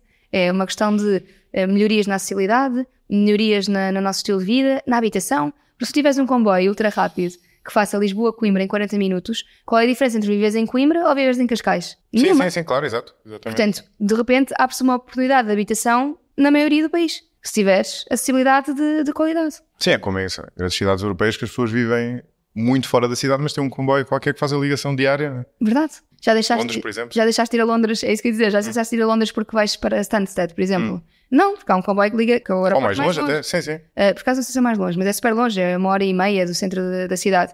Mas há um comboio que liga. Não, desculpa, foi aí que eu fiquei, exatamente. Foi Stansted. Sim. Portanto, na verdade, toda a gente é muito contra aeroportos fora de Lisboa, mas nós temos um país que de comboio se fazia muito rápido. Eu morei em Milão durante um ano e do aeroporto até ao centro da cidade demorava quase 1 hora. E era o aeroporto que existia, estamos a falar de Malpensa, que é o aeroporto em Milão. Sim, Portugal é excepcional nesse aspecto. Não é normal haver metro no aeroporto, no centro da cidade, não é? Isso é que não é normal. Mas são lutas difíceis, conversas muito difíceis politicamente. E não há muita coragem política, eu acho. A ferrovia exige investimento, houve uma altura. Eu acho que essa altura em que se deixou... Mas menos do que a aviação, exige menos investimento do que a aviação. Sobretudo menos do que recuperar empresas com dinheiro dos contribuintes. Exato. Esse período em que nós investimos muito na rodovia, eu lembro que havia argumentos a favor desse tipo de investimento que envelheceram mal, já não me lembro quais é que eram exatamente. Não, e há argumentos... O comboio teve o seu apogeu e depois foi perdendo, parecia quase um transporte do passado e depois voltou. Não é? Voltou. Porque se percebeu que em termos de eficiência, constrói-se uma ferrovia com menos dinheiro do que se investir em. Porque depois a ferrovia vai dando também publicamente dinheiro. Porque tu pagas os bilhetes ou pagas os passos de comboio e o dinheiro também vai entrando do Estado. Portanto, não é só aqui tiveste de inventar as portagens para pagar. Portanto, também não é gratuita. Uma rodovia, muitas vezes, as mais modernas não são gratuitas. Portanto, não é que seja um serviço público. O serviço público já estava construído e são as nacionais, não é? Portanto, tiveste vantagens em construir, tiveste muitas vantagens para grandes empresas também, obviamente, mas a rodovia não é a longo prazo tão vantajosa como a ferrovia, porque hoje em dia já existe ferrovia muito moderna, eletrificada, automatizada, em que já consegues interligar uma rede de comboios complexíssima e tu consegues interligá-la. Portanto, quando fui a Bruxelas o ano passado com a Comissão Europeia, estava a falar com a senhora que lá vivia, que era francesa, e que dizia que ia a Paris todos os fins de semana ver a família. Porque era 1 hora de comboio. Sim, é impecável. Percebes? Isto é um mundo em que eu quero viver. Eu não quero viver num mundo em que eu demoro mais tempo a ir ao fundão de autocarro do que se calhar ir a Paris de avião, não é? Não faz sentido. Nós temos de arranjar maneira de nos ligarmos às cidades do nosso país e às cidades europeias com menos custo para as pessoas, com menos custos ambientais e com melhores benefícios sociais. E isso chama-se ferrovia. Exatamente. E tu andares de carro. A verdade é, tu andares... Eu acho que é uma das coisas para as quais nós daqui a... Até já não digo, mas para aí a 20 anos vamos olhar com alguma estranheza. É esta coisa de nós irmos a conduzir o nosso carro durante horas entre uma cidade. Que é uma perda de tempo. Sim, estás cansado, não podes ir fazer nada. Podes ir ouvir podcast. Sim, vais ouvir podcast, eu faço isso, mas sei lá, eu quando vou no metro com o João e vamos os dois a algum lado, a um concerto, jantar fora, ou o que seja, vamos a conversar o tempo todo, vamos no carro, acabamos por ir ouvir, lá está, ouvir o podcast ou ouvir uma música. Ou um de nós está ao telemóvel, o outro não pode estar a conduzir. Sim, mas é uma seca, sim. É meio estranho, porque não irmos todos a conversar e, não é? É muito mais confortável andar de comboio do que andar de carro. Não ter de ser eu a conduzir e depois ficas cansado e tenho de pôr os óculos à noite quando estou a conduzir porque levo com as luzes e tenho estigmatismo, sabes? Não faz sentido, vais cansado, há mais acidentes, não faz sentido. Eu quando vou ao Porto, por exemplo, vou sempre ou tento ir sempre de comboio. Claro. Depois nem sempre é fácil, depois tiveres que ir se tiveres de marcar bilhete na véspera, às vezes já não apanhas. Já não apanhas, exato. Sim, exatamente. Contribua para a continuidade e crescimento deste projeto no site 45grauspodcast.com. Selecione a opção Apoiar para ver como contribuir, diretamente ou através do Patreon, bem como os benefícios associados a cada modalidade. Outro obstáculo cultural que existe para a mudança de hábitos, por exemplo, do lado da alimentação, é a cultura em torno da carne. Assim, tu já sentiste isto várias vezes, não é? Sim, claro, com a alentejana e a minha vida do fundão, não é? Como não? Do fundão e depois do outro lado traz os montes, portanto sim. Tu tens duas dimensões disto. Tens uma dimensão, diria, mais compreensível e uma menos compreensível. A mais compreensível é, há um almoço de família e se tiver que ser feito um prato especial para a pessoa que é vegetariana, é chato, isso percebe-se. E depois há outra que eu acho mais incompreensível, que é como se, imagina, vais jantar fora e tu és vegetariano e pedes um prato vegetariano, é como se quebrasses a harmonia Sim. da refeição, não é? Sim, as duas já me aconteceram. Ora, a primeira coisa que eu acho que é importante dizer é: eu nunca peço para ninguém fazer pratos especiais para mim. Eu safo-me sempre, porque nem que fique a comer batatas fritas, isso é uma refeição na minha vida inteira, não é por aí. E também não peço aos meus amigos para escolherem restaurantes diferentes, porque mais uma vez, se houver pão, eu estou bem. Pãozinho e queijinho nunca falta uma mesa portuguesa. E depois é engraçado estas questões culturais, porque nós tradicionalmente temos muitos pratos vegetarianos em Portugal. Se nós formos pensar, o que é que a minha avó, o que é que ela comia muitas vezes? Sopa de feijão com couve. Que, em termos nutricionais, tem proteína, tem hidratos, tem nutrientes todos que nós precisamos. Portanto, nós normalizamos a sopa de feijão com couve, e bem, mas depois, se eu não puder um chouricinho lá, é que já não dá, não é? E não faz muito sentido, na verdade, porque nós, tradicionalmente, a carne era para alturas de festa, porque não havia poder de compra para ter carne todos os dias. Sim. O peixe não é, no interior do país, então não se comia peixe, não é? Ou comia-se peixe salgado, não é?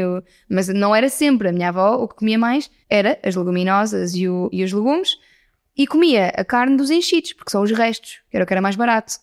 Portanto, se me forem dizer entre um naco de carne ou um pão com chouriço, eu vou escolher um pão com chouriço. Eu não vou porque não como, mas se tiver de comer, como o pão com chouriço, porque são os restos dos restos dos restos. Chouriço não é um bom exemplo. A alheira é mais e as farinheiras são mais. Faz pior, são muito mais processados. Mas é engraçado porque nós, em Portugal, por sermos um país mais pobre, encontramos formas na nossa alimentação de combater o desperdício alimentar, não é? Sim, exatamente, sim. Os enchidos são um exemplo. Sim, tradicionalmente tu combatias o desperdício não por seres boa pessoa, mas porque era necessário. Certo, claro. Qual é que leva arroz? Eu não sei se é a farinheira que leva arroz ou... Arroz é... Morcela? Sim, morcela. Acho que sim. Bem, Espero não estar a dizer é nada morcela. Temos aqui um ok do David. é David diz que sim. Portanto, nós punhamos os restos, ou os pastéis do que quer que seja, eram restos. As pataniscas são restos enfiados e fritos, não é? Não tem... Portanto, nós temos uma cultura que também... As pataniscas de vegetais são portuguesas. As migas são vegetarianas. É pão com legumes. Depois podem enfiar lá outras coisas, mas existem pratos vegetarianos em Portugal. Há um que eu dou sempre o exemplo, que não é português, mas na maior parte dos restaurantes há pizza. A pizza é vegetariana, não é vegan, mas é vegetariana. Portanto, nós gostamos de coisas vegetarianas, só que às tantas temos aquela percepção de que, não, eu não como vegetariano. Toda a gente que é omnívora come vegetariano. Os vegetarianos só não comem a carne, é ao contrário. Sim, claro, sim. Portanto, ok, eu percebo a parte familiar, percebo que seja chato ou fazer um prato, mas eu nunca obrigo ninguém a fazer um prato para mim. Se eu quiser muito, levo um prato. E levo um prato para toda a gente. Tenho um exemplo muito engraçado. Para aí há 3 ou 4 anos, nós fazemos em casa dos meus pais, no Algarve, fazemos todos os anos um encontro de primos, que são os primos da minha mãe. E a minha mãe tem sempre o leitão, arroz de pato, assim, coisas grandes, porque somos muitos. E eu, para aí há 3 ou 4 anos, decidi fazer uma lasanha de ricota e espinafres. E a minha mãe disse, mas faz pouco, ninguém vai comer isso, que... Está bem. Eu fiz uma lasanha, sim, para 6, 8 pessoas, sim, grande. A primeira coisa a ir embora foi a lasanha. Portanto, nós não temos aversão ao vegetariano, nós só pensamos que temos, pois as pessoas quando comem gostam, não é? Sim. E esse já agora, desculpa, para fazer um paralelo com a nossa conversa anterior, e não querendo, enfim, não gosto muito de estereótipos exagerados das distinções de sexo, mas, por exemplo, do caso do vegetariano, eu acho que passa exatamente o contrário, que há muitos homens que têm uma sim, como se fosse, não sei, não percebo. Mas é, na verdade, uma espécie de fraqueza, não percebo muito bem. Não. Mas ou seja, é a mesma cultura que faz com que as mulheres apreciem mais a beleza, é aquela que faz com que os homens não queiram tirar carne, a carne vermelha, que dá músculo, sabe? Por exemplo, olha, uma coisa que já tem sido estudada que era interessante era medir a variação dessa aversão ao vegetarianismo. Nos homens, ou seja, a diferença entre sexo ou entre género na aversão ao vegetarianismo, compará-la entre países e perceber o que é que explica. Olha, por exemplo. Deve ser engraçado. Não sei se existe, nunca vi. Já alguém pegou nisso, de certeza. Já de certeza, mas eu nunca vi. Também não. Mas parece interessante. Mas é engraçado, por exemplo, felizmente à minha volta tenho muitos homens que combatem muito esse estereótipo. O meu marido é o primeiro a querer fazer uma almoço vegetariana em casa, embora fora de casa coma carne por opção. Ele prefere mesmo que em casa não comer carne, porque diz que se em casa não comer, depois não se sente mal se fizer exceções fora de casa. Ou o padrinho da minha filha, que tem quase 2 metros de altura e que em casa também fazem uma alimentação vegetariana, só que quando vão jantar fora é que come carne. Esse é um bom esquema, sim, eu sempre achei esse um bom esquema. É um bom esquema porque te permite socialmente, culturalmente, continuares, não teres grande diferença nos jantares de amigos, nos jantares de família, mas depois no teu dia-a-dia diminuis o consumo da proteína animal. E além disso, é mais barato. É que esta é que é a questão, os ílis da questão para mim é que mudar para um estilo de vida mais sustentável faz-te poupar dinheiro e poupar o ambiente e melhorar a saúde, na maior parte dos casos. Porque nem seja saúde mental no que diz respeito à quantidade de coisas que tens, saúde física quando diz respeito a comeres menos processados, mais produtos da época e mais proteínas saudáveis, não é? Mais saudáveis, menos processadas. E para a carteira isso é mais barato. Eu gasto muito menos do que os meus amigos que comem carne em casa e produtos ultraprocessados em casa. E tudo o que faço é comprar legumes, fruta, leguminosas. Portanto, não é rocket science. Dá mais trabalho. Não acho. Eu acho que dá mais trabalho se tu estiveres habituado ao outro, porque tens de mudar um hábito. Sim. No sentido em que, sabe, se eu pegar um pedaço de carne e o puser no forno... Se eu pegar um pedaço de couve-flor e o puser no forno, sabe mesmo bem. Mesmo. Das coisas que eu mais gosto de comer é couve-flor. Atenção que eu gosto de cozinha vegetariana, mas não tenho certeza que estejas a persuadir que eu não está. Mas eu acho que depende da maneira como as coisas são cozinhadas. Quando nós não estamos habituados a cozinhar cozinha vegetariana, achamos que é mais difícil porque não nos sai bem, ao início. Por exemplo, eu se cozinhar carne, vai-me sair um desastre. Mas a questão da carne é... Mas atenção, isto não é desculpa, mas a carne... Passa de um lado, passa do outro, está feito. Como tem gordura... Sim, mas há coisas vegetarianas com gordura. Há coisas vegetarianas com gordura, sim. Não é exclusivo, não é? Portanto, podes perfeitamente fazer uma coisa com mais gordura. Imagina, a questão na cozinha vegetariana, eu acho que é o molho, os condimentos que tu pões às coisas. Em minha casa, eu adoro couve no forno. Adoro, e é super português. Uma boa couve, bem marinada, regada com azeite ou com manteiga, com pimentão doce, com alho à mistura, fica uma maravilha. E eu sou perfeitamente capaz de metade uma couve à refeição, sabes? Depois, claro, ponho o grão, ponho tudo mais. Um caril de grão é um prato maravilhoso. Eu acho que há muitas pessoas que gostam muito de caril de grão, com espinafres ou com couve-flor no meio, o que seja. Eu acho que é uma questão de nós sabermos cozinhar as coisas. E a maior parte das pessoas não sabe cozinhar as coisas, mas há muitas pessoas na internet fora a dar receitas maravilhosas de comida vegetariana. Eu tornei-me vegetariana e aprendi a cozinhar por necessidade. E hoje em dia só sei cozinhar vegetariano. Se me puserem a fazer qualquer coisa que não seja vegetariana, eu acho que vou ter muita dificuldade. E não vai calhar bem, garantidamente. Porque não estou habituada. Eu não sei se tu ouviste esse episódio, o Ricardo Fellner, que foi convidado para aí uns 15 episódios talvez, e era sobre gastronomia. Ele dá uma explicação interessante de... Ou seja, segundo ele, houve ali uma viragem na cozinha vegetariana que durante muito tempo não teve grande graça e depois eles começaram a usar, sobretudo segundo ele, a tirar partido de uma coisa que se chama a reação de Maillard, que é quando basicamente tu tostas os alimentos, ou seja, quando eles ficam meio tostados e que gera uma reação química. Basicamente são os aminoácidos que se desfazem, não perguntes mais do que isso, e que dá o sabor que nós gostamos no pão, por exemplo, ou que nós gostamos na pizza, lá está. E ele diz que, por exemplo, os restaurantes vegetarianos começaram a usar esse tipo de reações muito mais de maneira consciente ou inconsciente e a fazer coisas com texturas diferentes, por exemplo, que deu muito mais graça à cozinha vegetariana. Olha, isso é muito... Provavelmente é o que tu fazes também em casa. Não, eu não vou assim tão longe em casa, mas... É muito se calhar não estás a pensar nisso, mas podes estar a fazer isso na mesma. Bom, se calhar, sim, eu faço... Intuitivamente, né? Confitados e afins, faço. Por exemplo, sim. É engraçado dizer isso. Eu sinto que antigamente, quando se falava em comida vegetariana num restaurante, eram os macrobióticos, ou eram aqueles que te serviam tipo uma salada de cuscuz com pimento cru. Eu sou vegetariana e eu não como essas coisas. Não, eu gosto de comida consistente. E é engraçado, tipo, nada contra o cuscuz e contra pimentos. Eu não gosto de pimentos crus, é indigesto para mim, mas gosto de cuscuz misturado em outras coisas. Mas eu não sou pessoa de saladas, eu não gosto de salada, eu não gosto de alface. E quando eu me tornei vegetariana, uma das coisas era: mas como é que tu és vegetariana e não gostas nem de salada, nem de alface, nem... Porque não é isso que os vegetarianos comem, isso é o que os coelhos comem. As pessoas vegetarianas não comem alface. As pessoas vegetarianas são pessoas, portanto gostam de comer como pessoas. Não, a alface é o que os não vegetarianos comem, em certo sentido. Se calhar sim. Com a carne. É a salada de alface e tomate, a acompanhar só para dizer que comeram um legume. Na verdade, aquilo não tem calorias nenhuma. O nutricional é zero de uma alface, tem a clorofila com água, não tem nada. Exato. Mas é... Um estranho hábito que nós adquirimos. Não é? É estranhíssimo, não sabe bem, não sabe nada. Eu gosto, mas repara, até a propósito que nós falámos há bocadinho de uma economia de subsistência com pouca capacidade produtiva e ter-se desenvolvido o hábito de consumir uma coisa que não acrescenta. É curioso, não é? Não sei de onde é que isso vem, gostava de saber. Não sei, não faço ideia. É porque é muito rápido crescer a alface. Pois. Cresce muito rápido. Pode ser disso. Mas tem água que também sabe bem nos meses mais quentes, pronto. Sim. Mas sim. Mas, entretanto, os restaurantes vegetarianos agora têm imensa qualidade. O Guia Michelin já tem a estrela verde, não é? Portanto, já levei amigos a um restaurante vegetariano que é o Arc, que é de longe onde eu mais gosto de ir. E não há um carnívoro que entre lá e que não fique apaixonado. Nos meus anos, eu fiz lá o meu jantar de anos há 2 anos, foram os meus 30, e os meus amigos estavam fascinados, mas isto é vegetariano? Eu, sim, é tudo vegetariano. Como assim é vegetariano? É comida tipo alta cozinha vegetariana. É inacreditável. É inacreditável. Portanto, eu acho que, felizmente, os chefes começaram a pegar na comida vegetariana e fazê-la de maneira a que até um não vegetariano se babe por ir àqueles restaurantes que servem este tipo de comida. Eu acho que o Ricardo falava desse restaurante. É possível, eu acho que é ótimo. Mas tens outros, tens o Em Carne Viva também, que é espetacular, no Porto, que é um bocadinho mais acessível para quem queira experimentar. Tens o Fava Tonka, que é maravilhoso, em Lança da Palmeira. há muito bons. Ainda não fui a alguns que agora ganharam guia. Tens o do Esporão, que não é vegetariano, mas é de base vegetal e tem cuidado em nível de sustentabilidade, são muito interessantes. Também ganharam a Estrela Verde, o da Malhadinha, também muito bom. Portanto, também não é vegetariano, mas também tem boas opções vegetarianas. Portanto, eu acho que hoje em dia já começa a haver muito boas opções vegetarianas e as pessoas já começam a querer escolhê-las, mesmo não sendo vegetarianas, porque sabem bem, são boas. O risoto de espargos sabe bem, não é? Sim. Quer dizer, eu como vegetariano sem problemas. Portanto, pois sim, se calhar não és a pessoa certa sim, para... embora não seja vegetariano, não é? E em casa como carne, mas não é uma coisa que me faça a diferença, não é? Talvez em algumas situações, engraçado por acaso. Há situações em que me apetece comer mesmo carne, não sei quais. Eu olha, fazer essa análise. Mas isso aconteceu-me quando eu já tive 3 gravidezes, infelizmente só uma é que avançou, e eu, quando estou grávida, tenho vontade de comer carne vermelha em sangue. E eu não me inibo nesses casos, porque é um pedido muito específico do meu corpo, até porque eu tenho... A minha mãe já tinha anemia e come carne, portanto não é ser vegetariana, mas sim. Eu tenho muitas vezes tenho falta de ferro, e quando nas gravidez muita falta de ferro, ao ponto de ter de levar transfusões, e eu acho que isso é o meu corpo a pedir, e portanto eu nunca ignorei nessas situações. Sim. Interessante, e faz sentido nesse caso, faz todo sentido, na verdade. Sim.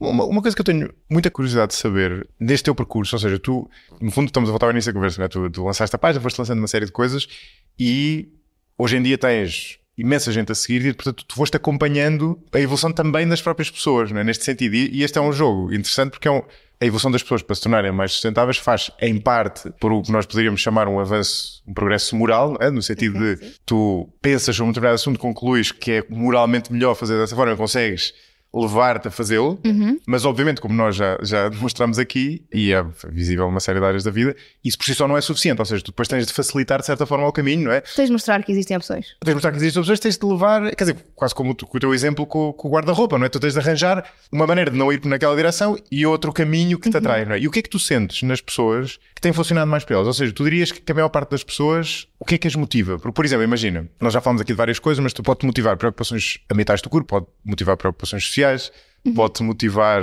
uma espécie de aversão ao desperdício que nós também temos, ou seja, embora nós desperdicemos com muita facilidade, nós temos esse ímpeto da aversão ao desperdício, nós não gostamos muito disso.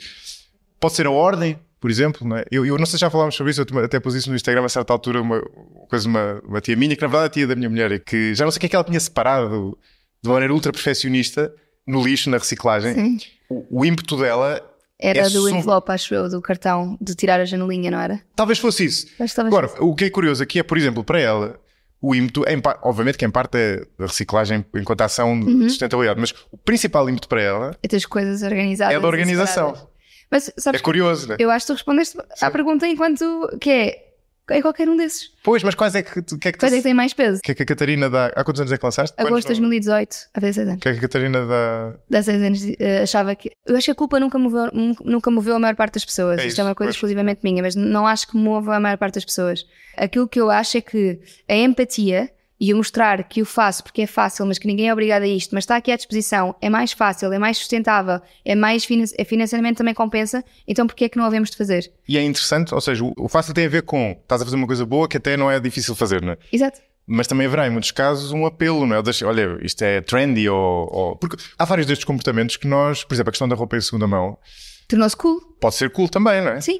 Aliás, o IPCC tinha uma frase engraçada sobre isso, que ele dizia, por exemplo, enquadrar comportamentos de poupança de energia como high status, né? Como de coisas que no fundo permitem às pessoas destacar-se, é uma estratégia promissora para reduzir as emissões, por exemplo. Diziam. Na verdade, estou a citar um paper. Mas faz sentido, porque imagina, quando tu começas a ver que as cool girls do Instagram estão todas a comprar em segunda mão, de repente viraste a coisa ao contrário. Exato. Sim. Exato. Eu até arrisco-me a dizer, e isto vai soar mal, eu sei como é que vai soar, vou dizer na mesma com esta consciência, se os carros elétricos tivessem vindo para o mercado e começassem logo a ser a opção mais barata, não iria ter o estatuto cool que teve e as camadas as camadas com mais poder de compra não iam ter adotado o carro elétrico como adotaram. E, obviamente, não sendo a solução perfeita porque queremos diminuir o uso automóvel, continua a ser a opção melhor dentro da mobilidade individual. Por acaso é engraçado, nas estimativas do IPCC, os carros elétricos, como já vimos, não são os primeiros, não. É, salvo erro, a estimativa que eles fazem que tem um maior intervalo de confiança. Ou seja, a barra vai desde bastante positivo a razoavelmente negativo. Yeah.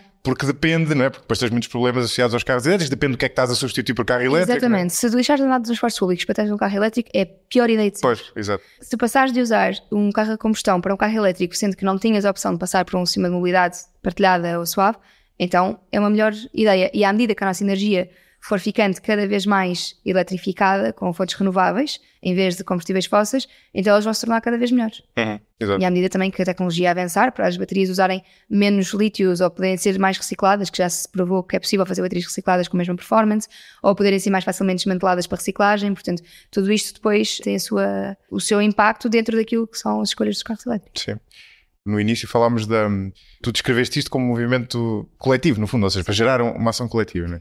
Qual é que tu achas que é o caminho? Não é? Porque eu não sei, francamente, por exemplo, o que é que tu achas de iniciativas como a Climáximo, por exemplo, ou seja, coisas que vão mesmo, ou seja, tentam trazer o tema para a agenda de uma maneira radical, digamos assim. Ou seja, qual é que tu achas que é o caminho? Porque eu não sei qual é, na verdade, não é? Isso faz-me alguma impressão, mas quanto mais penso sobre ele, na verdade, melhor acho até. Então, existem iniciativas radicais e iniciativas radicais. As iniciativas radicais não têm necessariamente de interferir com a vida das pessoas.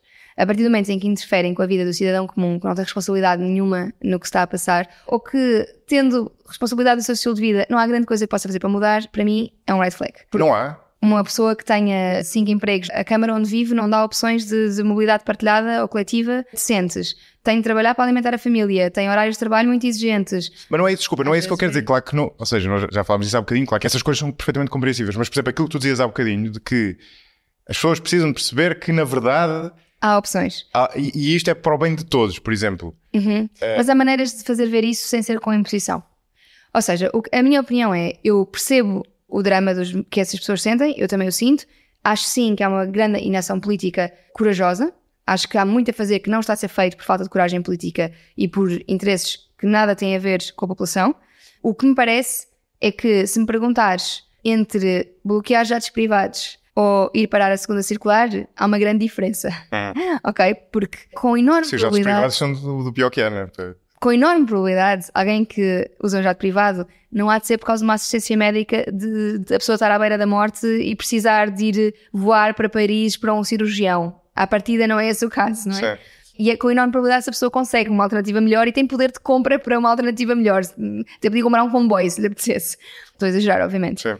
Mas bloquear a segunda circular, para mim, é um tiro no pé, porque vai mobilizar a sociedade civil contra a causa climática, porque ninguém gosta de estar no trânsito, além de que é contraproducente porque o trânsito gera mais emissões. Portanto, não faz grande sentido. Eu percebo o que queres dizer, mas por esse ponto de vista as greves também mobilizam a sociedade civil contra... Bem, é um argumento que muita gente faz, não é? Sim. Mas acho parcialmente verdade, mas eu não acho totalmente. Diferente, porque as greves mobilizam um enorme grupo de pessoas para avenidas e tudo mais. Estamos a falar de centenas, milhares de pessoas. Ali tiveste 3 ou 4 pessoas, e eu conheço muito bem uma delas, que ficou lá, e gosto muito dele, mas tiveste 3 ou 4 pessoas que pararam milhares de pessoas de chegar aos seus empregos em hora de ponta.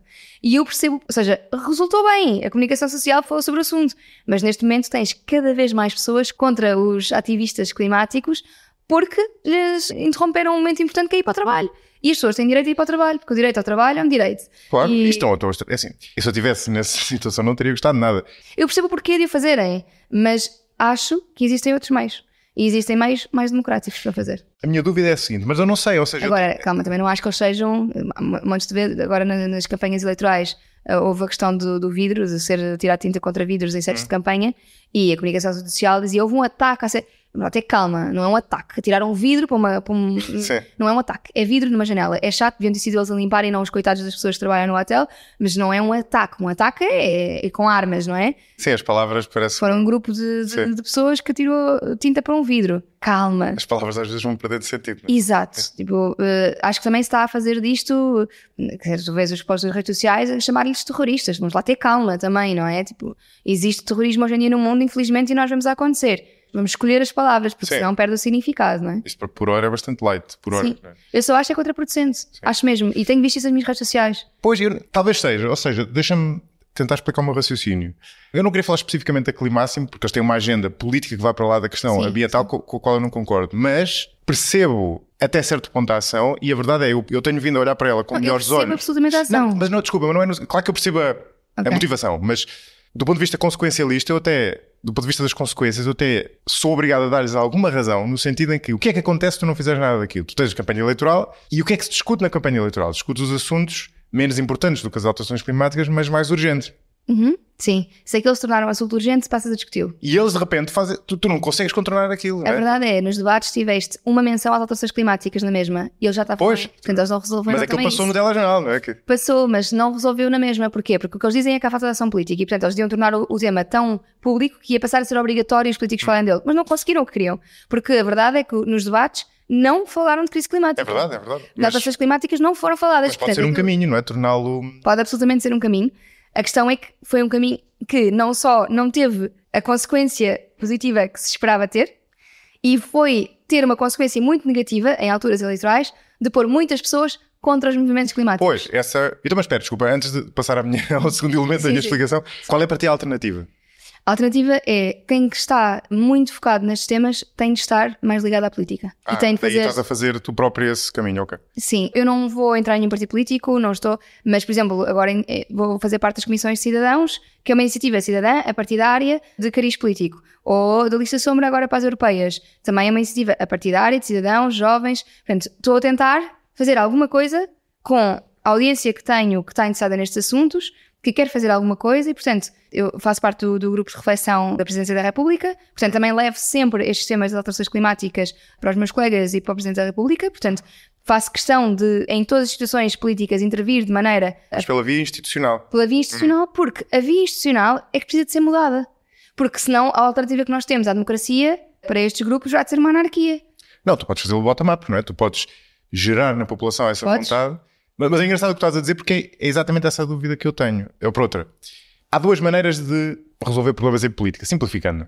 É a via democrática, digamos assim, em que se gera uma maioria a favor daquele comportamento, ou é a via tecnocrática. Nem sempre é isto, mas é no sentido em que, obviamente, continuando a existir numa democracia que é sancionado pelo voto, é sobretudo pessoas que entendem do assunto que tratam daquele assunto. E, sei lá, tu tens uma série de matérias políticas que são tratadas assim, não podia ser de outra forma. Saúde pública, por exemplo, não é?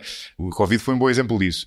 E eu não sei qual é a maneira de resolver este problema, porque eu não sei se tu consegues... Mas eles não propõem nenhuma nem outra. Bem, eu não sei eles, no caso, não é? Mas... Não, ou seja, se tu pensares no que é que tu associarias a que espectro? À democracia ou à tecnocracia? O que eles fazem... Estarias a democracia, no sentido de... Eu não sei se é esse o objetivo, não é? Mas como é que é democrático se está toda a gente contra eles? Sendo benevolente... Não, pois, mas essa é que é a questão, não é? Ou seja, sendo benevolente, o objetivo é dar nas vistas para... É como, sei lá, as marchas do Martin Luther King nos Estados Unidos, não é? É dar nas vistas para as pessoas perceberem que há ali uma injustiça e gerar uma vontade popular. Sim, sim. Agora, o meu ponto é, na verdade, eu não sei se é possível fazer isso com a rapidez que o assunto precisa. Eu estou fazendo 100% de acordo. O exemplo do carro é um ótimo exemplo. Ou seja, estas alterações todas que tu precisas de fazer pressupõem mudanças tão grandes. Mas o que está a acontecer agora é uma polarização tão grande que tu não estás nem a conseguir o consenso da população, nem o consenso político. Porque neste momento, as medidas ambientais, se isto continuar assim, vai começar a ser mal visto. Porque vai estar a começar a ser associado aos dissidentes, percebes? Eu acho que já era um pouco mal visto, quer dizer, quando o governo anterior introduziu aquele imposto sobre do combustível? Sim, do combustível, não é? Aquilo deu imensa polémica, porque lá está as pessoas que têm o carro que precisam, ou seja, é muito difícil fazer essas alterações. A questão é que o governo impôs isso sem investir em ferrovia, sem investir em mobilidade alternativa. Mas vai investir nisso do pé para a mão, não vai? Não é? Não. Porque existe muito dinheiro mal alocado publicamente, não é? Mas mesmo com essa rapidez, é difícil tu fazê-lo, e como isto é uma... Não, mas isto é consequência de 20 anos de más decisões políticas, ou seja... A questão é, os nossos ciclos eleitorais são a cada 4 anos. E isto é péssimo para resolver problemas estruturais. Porque, e nós vimos agora com o logotipo, o que um governo faz é mudar... Desfaz o que o outro fizer, nem que seja para bater o pé. Mesmo sejam coisas tão idiotas como um logotipo, não é? Portanto, aquilo que nós estamos sempre a fazer de 4 em 4 anos é desfazer o que os outros fizeram. Isso não nos dá tempo para construir. Enquanto não houver uma tentativa de sistematização em que se sentam todos os partidos políticos e estabelecem metas e áreas em que se vai trabalhar e que ninguém pode mexer durante 20 anos... Vamos continuar nisto.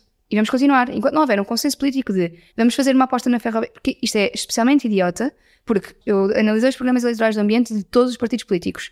Há uma coisa que todos, sem exceção, dos mais à direita aos mais à esquerda, passamos pelos mais e menos liberais, passando até pelos negacionistas, que todos os partidos falam, é de mobilidade e de acessibilidade que está assente na ferrovia. Portanto, todos eles falam nisto. Como é que não se faz um plano ferroviário para Portugal há 20 anos em que todos têm de ir construindo e ninguém pode fazer o que os outros fizerem? Como é que isto não é feito? E isto em temas tão fundamentais como a mobilidade e a acessibilidade, portanto falamos da mesma coisa, mais ou menos, em temas como a saúde, em temas como a educação, em temas como a justiça, como a habitação, tem de haver um mínimo dos consensos para onde é que nós estamos a ir, porque senão vamos estar só a brincar aqui ao monopólio, não é? Eu concordo 100% contigo, só que isso hoje em dia, com as redes sociais, é mais difícil fazer porque os conselhos políticos fazem-se, de certa forma, despolitizando os temas. Sim. E tu hoje vives numa era de politização da maior parte dos temas, não é? Absolutamente. E daí a minha dúvida, ou seja, eu acho que a atitude da Klimansky e outras do género está correta se a resposta for politizar os temas para gerares uma maioria a favor dele. Eu não sei se é possível. Isso é o que eu acho que deve ser feito. Ou seja, existe um argumento que está estruturado e com base nesse racional faz sentido. Eu é que não acredito que isso tenha um efeito positivo. Eu acredito que cada vez que nós polarizamos, estamos a afastar as pessoas. E na vida em sociedade é uma vida de comunhão e não de dissociação, não é? Portanto, torna-se anti-societal, assim que se diz. Estamos a afastar as pessoas em vez de estar a tentar encontrar os pontos comuns.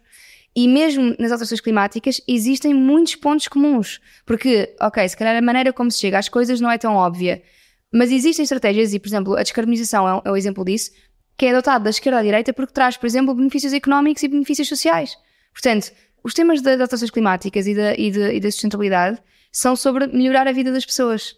E se todos os partidos começarem a unificar, e imagina, não tendo votado na AD, o Montenegro, uma coisa que fez agora foi pegar em medidas de vários partidos. Isso é uma tentativa de aproximação que a mim, que sou de centro, portanto, faz-me sentido, porque está a assumir a representatividade daquilo que as pessoas elegeram. Portanto, se as pessoas elegeram aqueles partidos, as pessoas daqueles partidos também merecem ver algumas medidas que aqueles partidos levaram à frente valorizadas numa proposta orçamental, não é? E eu acho que isso faz sentido. Isso faz sentido enquanto sociedade, nós vermos o que é que os outros têm, que pontos em comum é que nós temos. Então começamos por esses. E logo vamos aos mais difíceis, porque só nesses já há muito trabalho a fazer e há muita coisa de fundo que é preciso mudar. Portanto, parece-me que unir em vez de segregar é sempre a melhor estratégia. Mas lá está, eu sou uma pessoa muito moderada para o bem e para o mal. Muitas vezes não devia ser tão moderada em muitos aspectos. Mas não acredito que gritar mais alto vá resolver o problema da surdez coletiva. Não se resolve assim, é com aparelhos auditivos, com a investigação, é com... Não... Temos de ter algum cuidado para manter formas de vida em sociedade que respeitam a nossa diversidade. E é isso que eu acho que é difícil, é que nós falamos muito em diversidade, e a Klimansky também, e bem, mas depois não queremos respeitar a diversidade. E às vezes, querer ouvir o avô que vive não sei onde e que tem uma visão completamente, para nós, inconcebível do mundo, nós temos de falar com ele e perceber o que é que ele vai fazer isso. Se calhar é porque a realidade dele é muito diferente da nossa. E, portanto, nós temos de tornar as nossas realidades, aproximá-las sempre que conseguimos encontrar pontos de encontro. Eu acho que o grande obstáculo disso é o tempo. Não é? Está contra o tempo. As alterações climáticas não vão chegar só às pessoas que não têm dinheiro. As pessoas nas férias mais elevadas vão sofrer com as alterações climáticas, porque quem vai passar férias a um sítio exótico, onde só as pessoas com mais poder de compra vão, se houver aí um mega tsunami, como já aconteceu em muitos sítios do mundo, a pessoa também morre. De Covid também morrem os ricos. Claro. Portanto, eu acho que toda a gente tem interesse partilhado em resolver este problema. E se calhar há pessoas que veem este tema com menos urgência, mas toda a gente vai ficar sem água e sem oxigênio. Não são só uns. A perda de biodiversidade vai levar a perdas de rendimento alimentar e que vão afetar mais as pessoas com menos poder de compra. Sim. E as pessoas com menos poder de compra e as pessoas do sul global vão ser mais afetadas pelas alterações climáticas? Sim. Mas não são as únicas que vão ser afetadas. E nós, felizmente, acho que também vivemos num mundo onde muitas pessoas do norte global se preocupam com as pessoas do sul global, porque estão longe da vista, mas não estão longe do coração. E nós, com o mundo globalizado e com as novas tecnologias, nós conseguimos muito rapidamente perceber que existem problemas do mundo. O facto de estarem famílias a morrer à fome em Gaza, a mim afeta-me enquanto mãe. E eu não tenho de estar lá para isto me afetar. Ou o facto de estarem famílias a serem deslocadas do Uluatu porque o Uluatu vai ficar submerso, a mim afeta-me. E claro, no caso eu vivo num país que é rodeado de mar, mas no sítio onde eu vivo a partida não há de chegar o oceano. Mas a mim também me afeta. Ou seja, eu também sinto as dores dos outros humanos na volta do globo. E como eu, a maioria da população. A questão é que há uma minoria muito vocal com menos escrúpulos. E eu acho que nós às vezes nos deixamos levar e achamos que o mundo é de pessoas más. Existe uma minoria, eu acredito que existe uma minoria de pessoas más e, estatisticamente, pessoas com patologias como psicopatias e afins são menos do que aquelas que têm empatia pelos outros, claro. Não é? A questão, eu diria, eu também não partilho desse, não acho isso. A questão é as pessoas terem assuntos mais urgentes, embora menos importantes, com que lidar, não é? E isso politicamente de facto é complicado, quer dizer, tens uma campanha eleitoral, vais falar disto para deixar de falar de quê? Da habitação, quer dizer, boa sorte, não é? Sim. Porque as pessoas querem... Mas está ligado. Como é que se podia falar de habitação em tempo de falar das alterações climáticas? Está ligado, mas... Podes falar de mas a prazos diferentes, não é? Ou seja, a pessoa tem um problema urgente, não é? E este é o... Isso é um certo contrassenso porque isto é uma emergência. Não demora assim tanto fazer uma linha de ferrovia. demora menos do que construir uma casa. Não, claro, está bem, mas, ou seja, o que eu quero, se os preços da cidade em que eu vivo estão, de repente subiram brutalmente, o que eu quero é ter uma habitação... Mas tu podes fazer as duas coisas, ou seja, imagina, tu podes falar de habitação em dizer, uma solução que nós propomos para a habitação é que as pessoas possam viver mais perto em termos de horas do seu trabalho e poderem viver com mais qualidade de vida fora dos centros urbanos altamente poluídos. Se tu ouvires isto, tu pensas, eu vou demorar menos tempo, vou viver num sítio com menos poluição e vou ter condições de habitação acessível. E depois eles dizem, e como nós vamos fazer isto? É através de ferrovia, light railways e conseguir dispersar as pessoas mais por uma zona maior, garantido que chegam mais rápido e sem congestionamento. Alguém gosta de estar no trânsito? Não. Se nós dissermos às pessoas que vão demorar menos tempo, não ter trânsito, viver num sítio onde têm mais qualidade de vida, que eu acho que toda a gente que tem crianças gostava que elas tivessem um espaço livre para brincarem, não é? Numa casa até se calhar pode ser um bocadinho maior, onde vão ter um telhado onde possam pôr painéis solares e não têm de lidar com o vizinho que não quer porque não percebe nada do assunto, sabes? Às tantas, umas não são contra as outras, pelo contrário. Não, claro que... Uma medida boa para a habitação, para além de isenções de IMT ou do que quer que seja, pode ser dizer, para resolver o problema da habitação na Grande Lisboa, nós vamos servir as regiões à volta de uma melhor rede ferroviária. E isso vai nos permitir viver mais longe e estar mais perto do nosso trabalho em termos temporais. E eu não sei se isto é assim tão esquisito de dizer num debate. Levou-me o quê? 30 segundos, um minuto a dizer isto? Não é. Eu acho essas ótimas medidas. Não é? O desafio que elas têm é, demoram tempo e dois, pressupõe... Mas menos tempo que a construir casas. Menos tempo do que a... E houve montes de partidos a sugerir a construção de casas. Sim, menos tempo, sim. Mas a questão da construção de casas é... Bem, depende dos partidos, não é? Mas... Sim. Não pressupõe tanta confiança no poder político, não é? Porque se forem partidos mais liberais, o mercado vai construir, vamos baixar impostos, whatever, e vão construir casas. Essas medidas pressupõem que tu confies que o governo é capaz de construir a ferrovia, não sei. Porque é que uma coisa típica dos nossos governos é políticas que passam por dar dinheiro, porque são as mais fáceis de confiar, não é? Vão eliminar o IMT. Por isso é que precisamos há 20 anos. Exato. Por isso é que precisamos de um programa há 20 anos e eu acho que... E tu estás a fazer muito bem meter-te nessas... Eu acho que estás a seguir pela via certa, precisamente. Sim, e acho que ser partidário ajuda porque se eu enviar uma proposta para a Assembleia ou se enviarmos na Comissão do Ambiente, do Ambiente de Cidadãos, se mandarmos uma proposta para a Assembleia, como não vem de nenhum partido, a probabilidade de vir ser analisada sem vieses cognitivos é maior, ou com menos vieses cognitivos, é maior. Portanto, E preconceitos, sim. Portanto, vamos tentando, não é? Mas... acho mesmo que é preciso os crescidos sentarem-se à mesa e pararem de ser crianças. Sim. E quando eu chamava havia tecnocrata há bocado, o conceito tem uma carga negativa, o que eu quero dizer é isso, é no sentido de é a democracia na mesma, mas participada pelas pessoas que estão mais investidas naquela causa e sabem mais daquela causa. Eu não me oponho, eu acho que nós precisamos de mais especialistas no governo. Especialistas nesse sentido, especialistas como tu, não é? Especialistas não, como eu não sou especialista, mas há pessoas muito especialistas em... Perceba a modéstia, não é? Mas neste sentido és especialista, não é? No sentido de estar...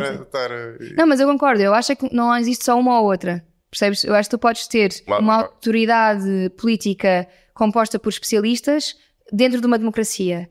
E acho que é muito perigoso um discurso de segregação das pessoas.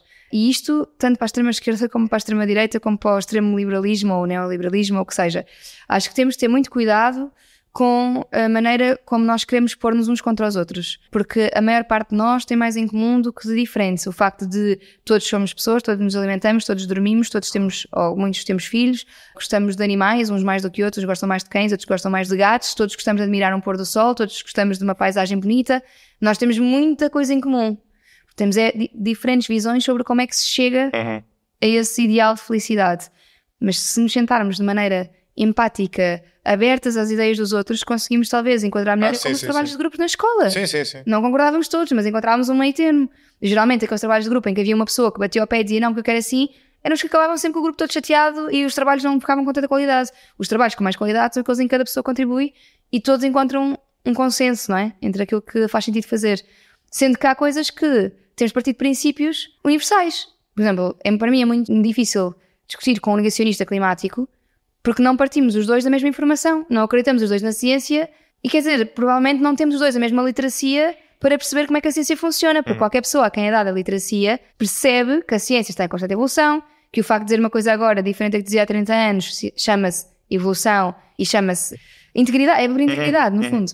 Portanto, acho que a par disto tudo, há uma coisa que nós não devemos descurar, que é o investir em educação, investir em literacia, porque esse é o grande elevador social e quando investimos em educação, investimos em ter uma comunidade que de maneira um bocadinho mais homogénea é capaz de entender os assuntos. Porque é muito difícil ter uma conversa sobre alterações climáticas com alguém que não percebe porque é que existe um fertilizante que emite gases de efeito de estufa porque ele não está a emitir gases, porque olha lá, não está aqui vapor nenhum. Percebes? Portanto, é muito difícil ter essa discussão. É o desafio de tratar esses temas técnicos na democracia. Sim, embora há projetos muito interessantes que de certa forma casam estes dois mundos, como por exemplo aquelas assembleias de cidadãos, não é? Que fazem... Sim, claro. Em que aí tu tens políticos que contactam diretamente com os eleitores e são forçados a perceber as necessidades deles, e os eleitores ou os representantes dos eleitores, normalmente isto é, para quem está a ver, isto normalmente são pessoas escolhidas, no ideal escolhidas à sorte da população, portanto é uma espécie de amostra representativa, e essas pessoas também contactam com a maneira como se faz política e percebem as dificuldades. E têm de perceber as dificuldades e têm de estudar os temas, porque têm de chegar a um consenso, como tu dizias, não é? Em França acontece. Sim, eles criaram aquilo. E a verdade é que as pessoas tornam-se eleitores mais conscientes e pessoas com mais tolerância para o tempo que as coisas levam a ser feitas, exato, sim. Porque percebem a dificuldade que é de ser democrático nas decisões. Sim, e despolitizas, na acessão que eu estava a dar ao termo há bocado, não é? Despolitizas o assunto, não é? Sim, isso. Porque politizas neste sentido, mas despolitizas no sentido de despolarizas, não é? Para falar o povo. Sim, acho que despartidarizas. Despartidarizas, exato. De alguma maneira. Sim. Exato. Sim. Tiras a ideologia, não é? Exato, tiras a ideologia. Quer dizer, desideologizas, mas não fica lá. É um bocado a língua portuguesa às vezes. A língua portuguesa é difícil. Bem, isto já vai longo. Portanto, imagino. Deixa-me só perguntar-te uma ou duas coisas para terminar. Algumas coisas interessantes que não cobrimos. Uma que não te cheguei a perguntar é, eu não sei se em que medida é que tu achas que a resposta passa por impostos, ou seja, por exemplo, tens um imposto sobre a carne, que fará a carne ser mais cara e, portanto, vai regularizar o consumo, ou até no limite, por exemplo, outro dia falava com um amigo meu que trabalha nesta área, ele falava da hipótese da pessoa ter uma espécie de carbon budget, não é? Um orçamento de carbono, não é? Que tu tinhas um orçamento pessoal do carbono que tu podias gastar e tu podias, imagina, eu podia escolher usar mais carro e ter uma alimentação vegetariana e tu se calhar escolhias o contrário, por exemplo. Parece muito distópico, mas sim. A pessoa ia gerindo. E outra coisa que não falámos é a questão das empresas. Por exemplo, eu não sei que papel, eu embora seja muito para o mercado, confesso que sou muito cético em relação ao papel das empresas nisto. Ou seja, acho que a coisa evolui muito devagar. Depois também há muita desinformação, há muitas coisas como, por exemplo, aquela história do neutro em carbono, não é? Se a pessoa for ver, aquilo é basicamente impossível, não é? Portanto, tem algum ceticismo, mas enfim, tenho curiosidade sobre o que é que tu achas. Olha, vou primeiro para a última. Então, a mim parece-me que não é incompatível nós queremos que haja um mercado competitivo e que haja um mercado empresarial saudável financeiramente e economicamente, compatibilizando com uma boa aposta em regulamentação, fiscalização. Porque uma coisa é teres mercados livres, outra coisa é teres mercados que, com a sua liberdade, estragam a liberdade das pessoas. Claro, não é? claro, sim, criam externalidades, não é? Exatamente, e era isso que eu ia dizer. Sim. Para mim, o que nós temos de fazer é contabilizar financeiramente externalidades positivas e negativas.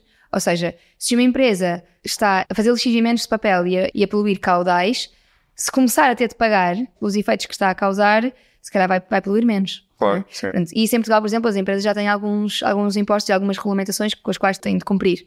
Mas as externalidades negativas e positivas, económicas, muitas vezes sociais, culturais, não são financeiramente contabilizadas nos balanços das empresas. Isto não é obrigatório fazer. E eu acho que isso mudava muito as regras do jogo. Sim. Mudaria muito as regras do jogo. Porque de repente, tu ou subsidiavas imenso indústrias altamente poluentes, que fazes hoje em dia, Portugal continua a subsidiar combustíveis fósseis, que é algo que, para mim, como é que isto é sequer possível, é inatingível. Portanto, ou terias de subsidiar muito para compensar, ou elas iam ter de mudar sob o risco de morrerem. Portanto, para mim, compensar externalidades é um ponto necessário. E isto é uma questão de se fazer uma análise de como é que podem ser contabilizadas de maneira científica. Por exemplo, quanto é que nós consideramos que as emissões custam depois à sociedade civil, ao ambiente, aos ecossistemas, qual é o valor que isto tem?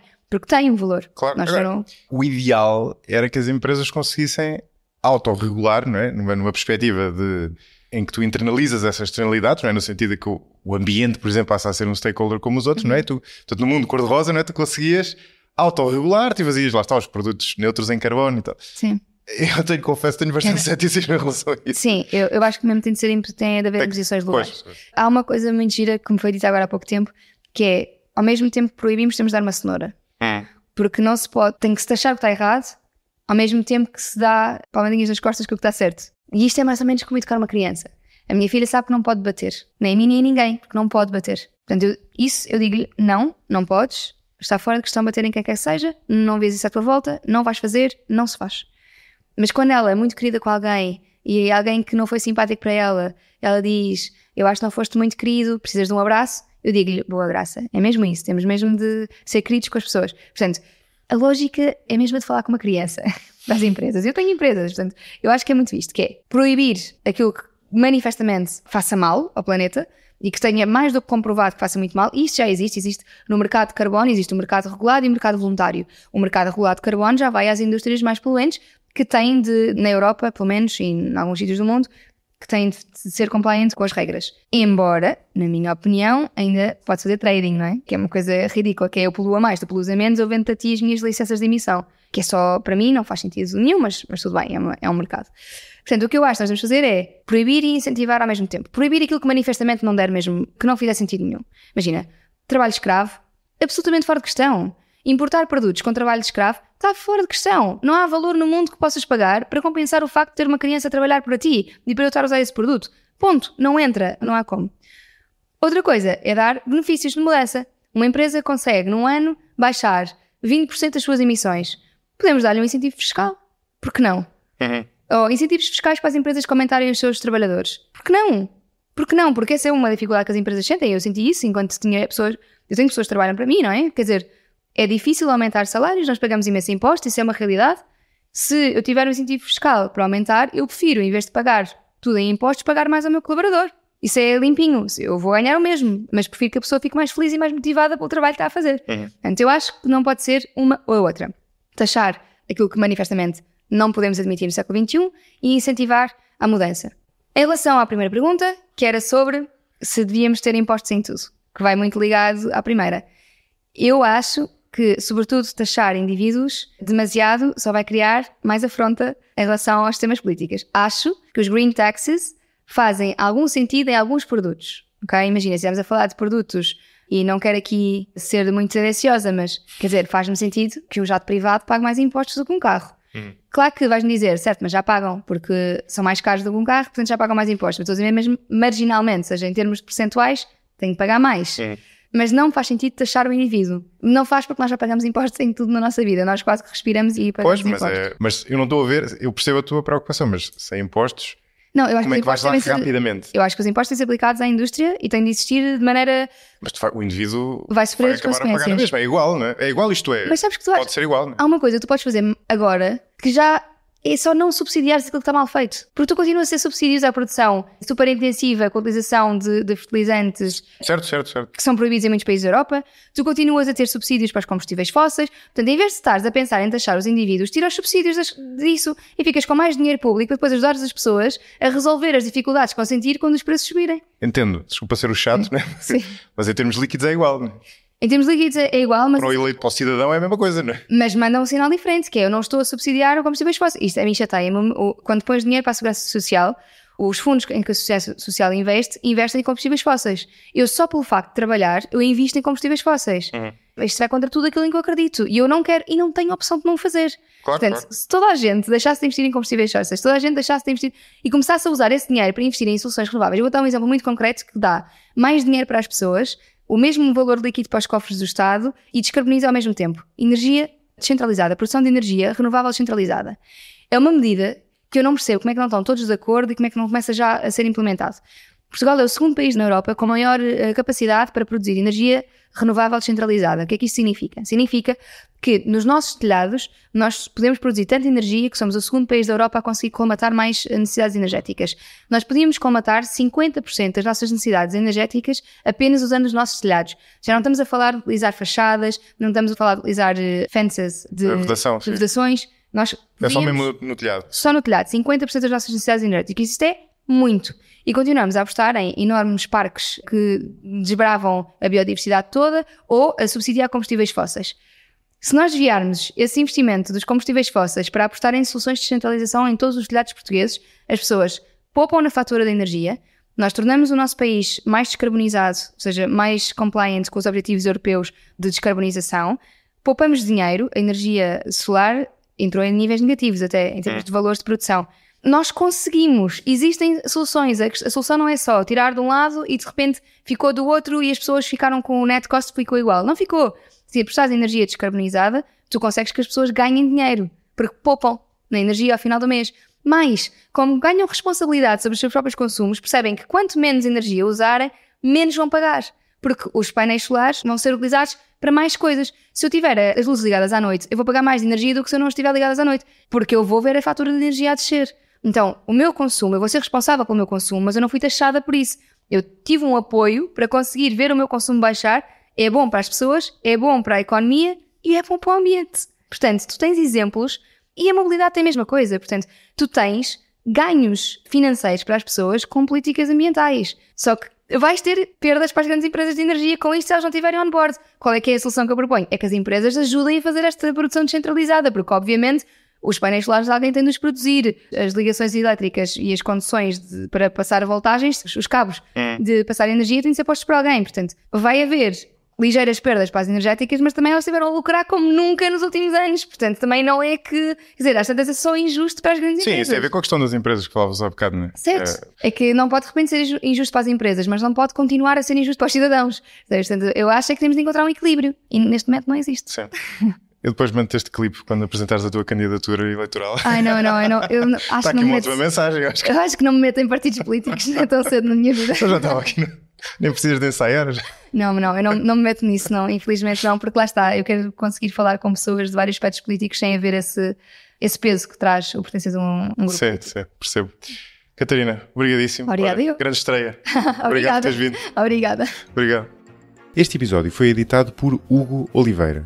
Contribua para a continuidade e crescimento deste projeto no site 45grauspodcast.com. Selecione a opção Apoiar para ver como contribuir, diretamente ou através do Patreon, bem como os benefícios associados a cada modalidade.